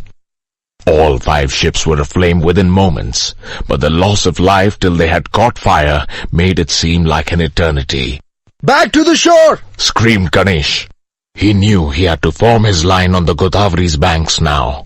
As fire spread through the ships, the assassins would jump over or into lifeboats and row up to the shores to resume battle. Ganesh's soldiers had barely made it to the river banks when they heard a deafening blast. They turned around in shock. The first ship of the enemy fleet had just blown up. Within a few moments, the other ships went up in gigantic explosions as well. Ganesh turned to Parshuram, stunned. Devi Astras? Parshuram nodded, shocked out of his wits. Only divine weapons could have led to such explosions. But how could anyone lay their hands on such weapons, and that too in such alarming quantities? Ganesh rallied his men, counting the living. He had lost 100 of the valiant 400 who had charged behind him, mostly Nagas, the only ones who knew the drill. The lord of the people gritted his teeth in anger and marched towards the camp to find Kali and Shiva. You led us into a trap! A livid Parvateshwar screamed.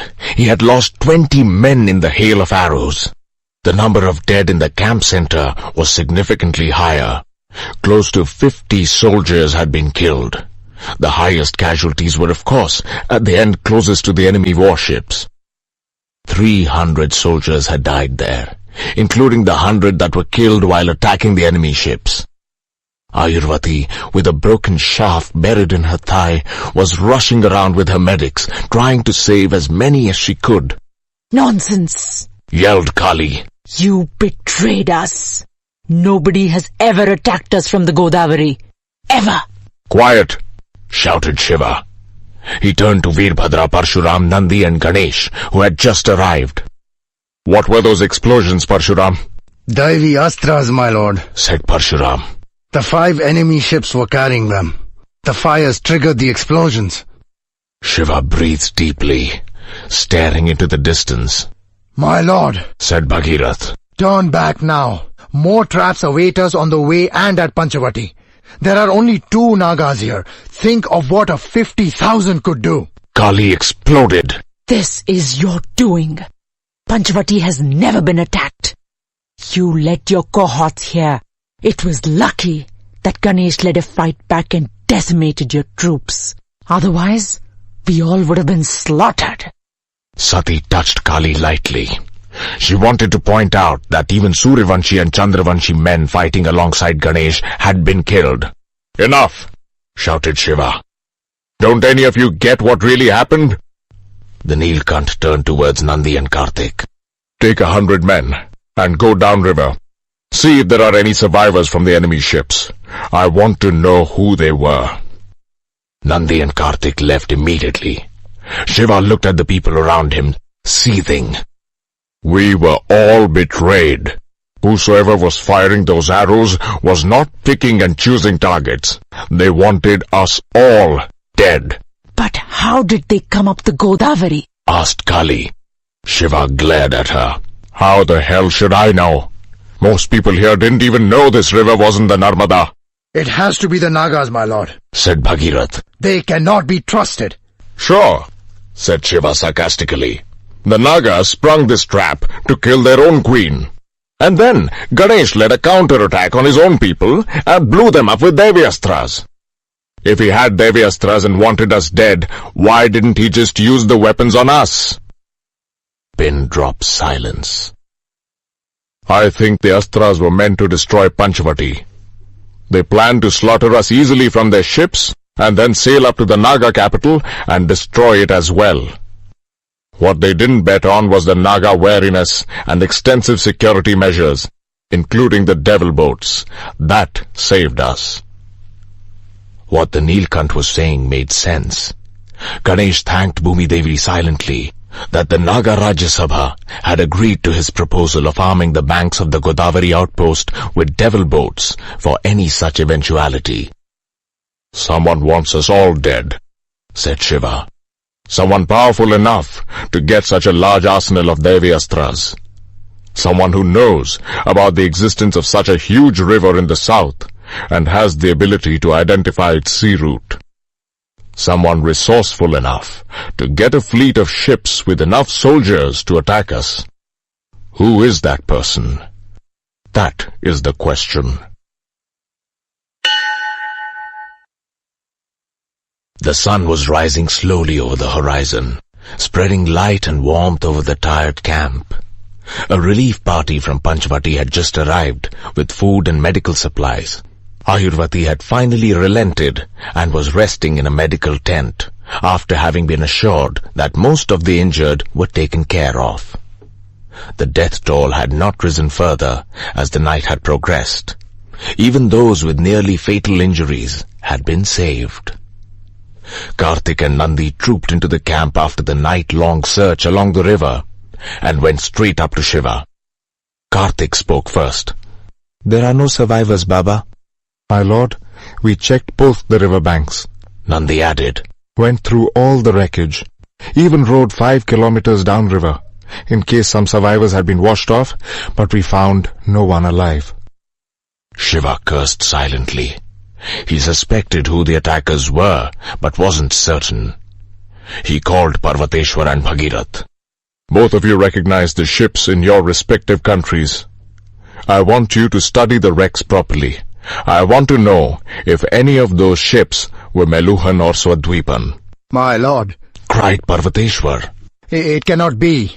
Parvateshwar, please, do this for me, Interrupted Shiva. I want an honest answer. Where did those goddamn ships come from? Parvateshwar saluted the Nilkant. As you command, my lord. The Meluhan general left, followed by Bhagirat.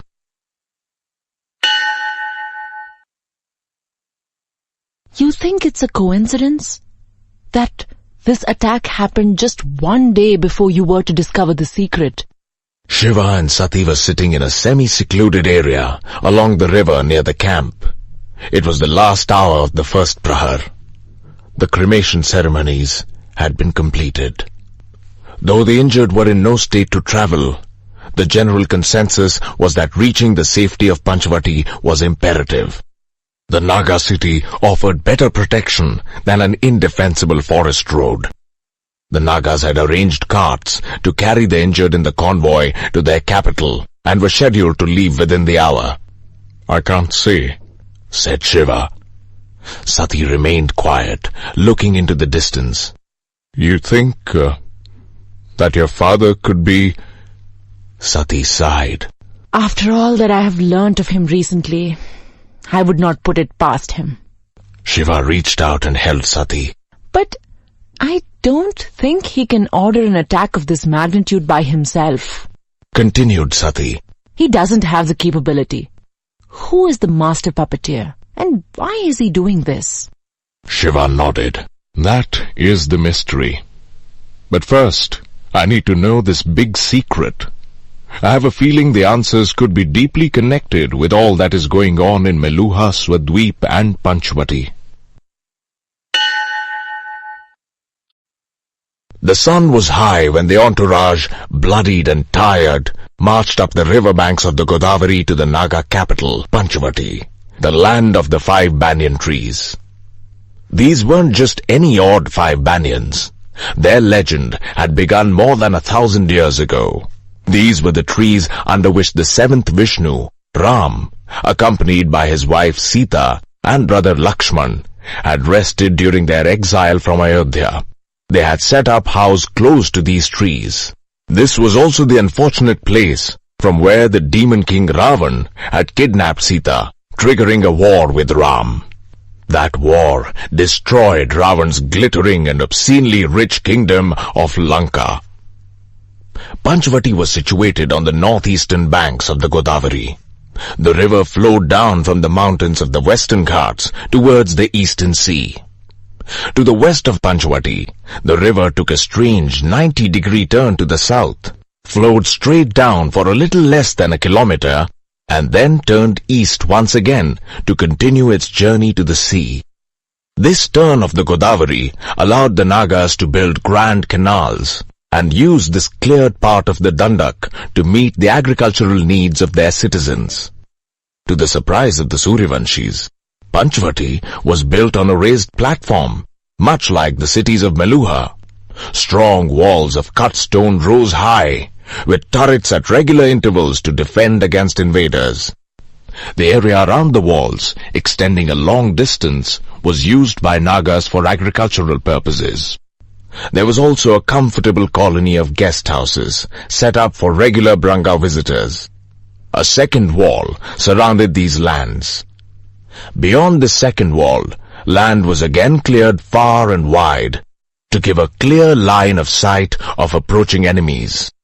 Panchavati had been established by Bhumi Devi. The mysterious non-Naga lady had instituted the present way of life of the Nagas. Nobody knew the antecedents of Bhumi Devi, and she had strictly forbidden any image of hers from being recorded. Hence, the only memories of the founder of the present Naga civilization were her laws and statements. The city of Panchavati was the epitome of her way of life. combining the best of the Suryavanshis and the Chandravanshis. It loudly proclaimed her aspiration above the city gates. Satyam Sundaram. Truth. Beauty. Shiva's convoy was allowed entry from the outer gates and led straight to the Branga guest quarters. Each member of the convoy was assigned comfortable rooms. Why don't you relax, Shiva? Said Kali. I will bring the secret out. I want to go into Panchavati now, said Shiva. Are you sure? Aren't you tired? Of course I am tired, but I need to see the secret right now. All right. While Shiva's company waited outside in the guest house, Kali and Ganesh led Shiva and Sati into the city. The city was nothing like they had expected. It had been laid out in a neat grid-like pattern, much like Meluhan cities. But the Nagas appeared to have taken the Suryavanshi ideal of justice and equality to its logical extreme. Every single house, including that of the queen, was of exactly the same design and size. There were no poor or rich among the 50,000 Nagas who lived there. Does everyone live the same way in Panchavati? Sati asked Ganesh. Of course not, Ma. Everyone has a right to decide what they want to do with their lives. But the state provides housing and basic necessities. And in that, there is complete equality. Practically all the inhabitants had lined up outside their houses to see the Nilkant walk by. They had heard of the mysterious attack on the Nilkant's convoy. The people were thanking Bhumi Devi that nothing had happened to their queen or the lord of the people. Shiva was shocked to see that many people did not have any deformities. He saw many of them cradling Naga babies in their arms. What are these non-Nagas doing in Panchavati? Asked Shiva. They are parents of Naga children, Said Kali. And they live here? Some parents abandon their Naga children, Said Kali. and some feel a strong bond with their progeny, strong enough to overcome their fear of societal prejudices. We give refuge to such people in Panchavati.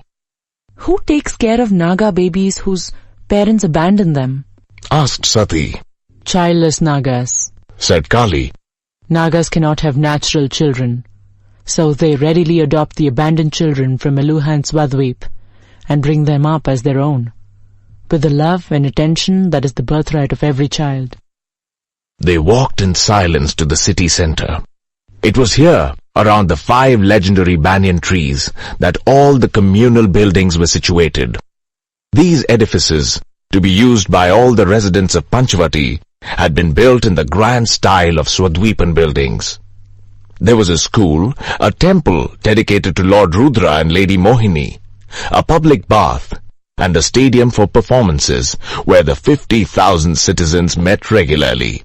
Music, dance, and drama were coveted lifestyle choices and not paths to knowledge. Where is the secret? Asked Shiva, getting impatient. In here, Lord Nilkant. Said Ganesh, pointing to the school. Shiva frowned. A secret in a school? He expected it to be in the spiritual center of the city, the temple of Lord Rudra. He walked towards the building. The rest followed. The school had been built in traditional style around an open courtyard. A colonnaded corridor ran along the courtyard with doors leading into the classrooms. At the far end was a large open room, the library. Along the side of the library was another large corridor leading to the playground beyond the main building. On the other side of the ground were the other facilities such as halls and practice laboratories. Please keep quiet. Said Kali. The classes are still on. We would like to disturb only one class, and not all of them. We will disturb none, said Shiva, walking towards the library, where he expected the secret of the Nagas to be. Perhaps a book? Lord Nilkant? Said Ganesh, halting Shiva mid-stride. Shiva stopped. Ganesh pointed to the curtained entrance of a classroom. Shiva frowned. An oddly familiar voice was expounding philosophies. The voice was crystal clear behind the curtain. New philosophies today blame desire for everything. Desire is the root cause for all suffering, all destruction, right? Yes, Guruji, said a student. Please explain, said the teacher. Because desire creates attachment to this world. And when you don't get what you want or get what you don't want, it leads to suffering. This leads to anger, and that to violence and wars, which finally results in destruction. So if you want to avoid destruction and suffering, you should control your desires, right? Asked the teacher. Give up Maya, the illusion of this world. Shiva, from the other side of the curtain, answered silently, "Yes." But the Rig Veda, one of our main sources of philosophy, continued the teacher, says that in the beginning of time, there was nothing except darkness and a primordial flood.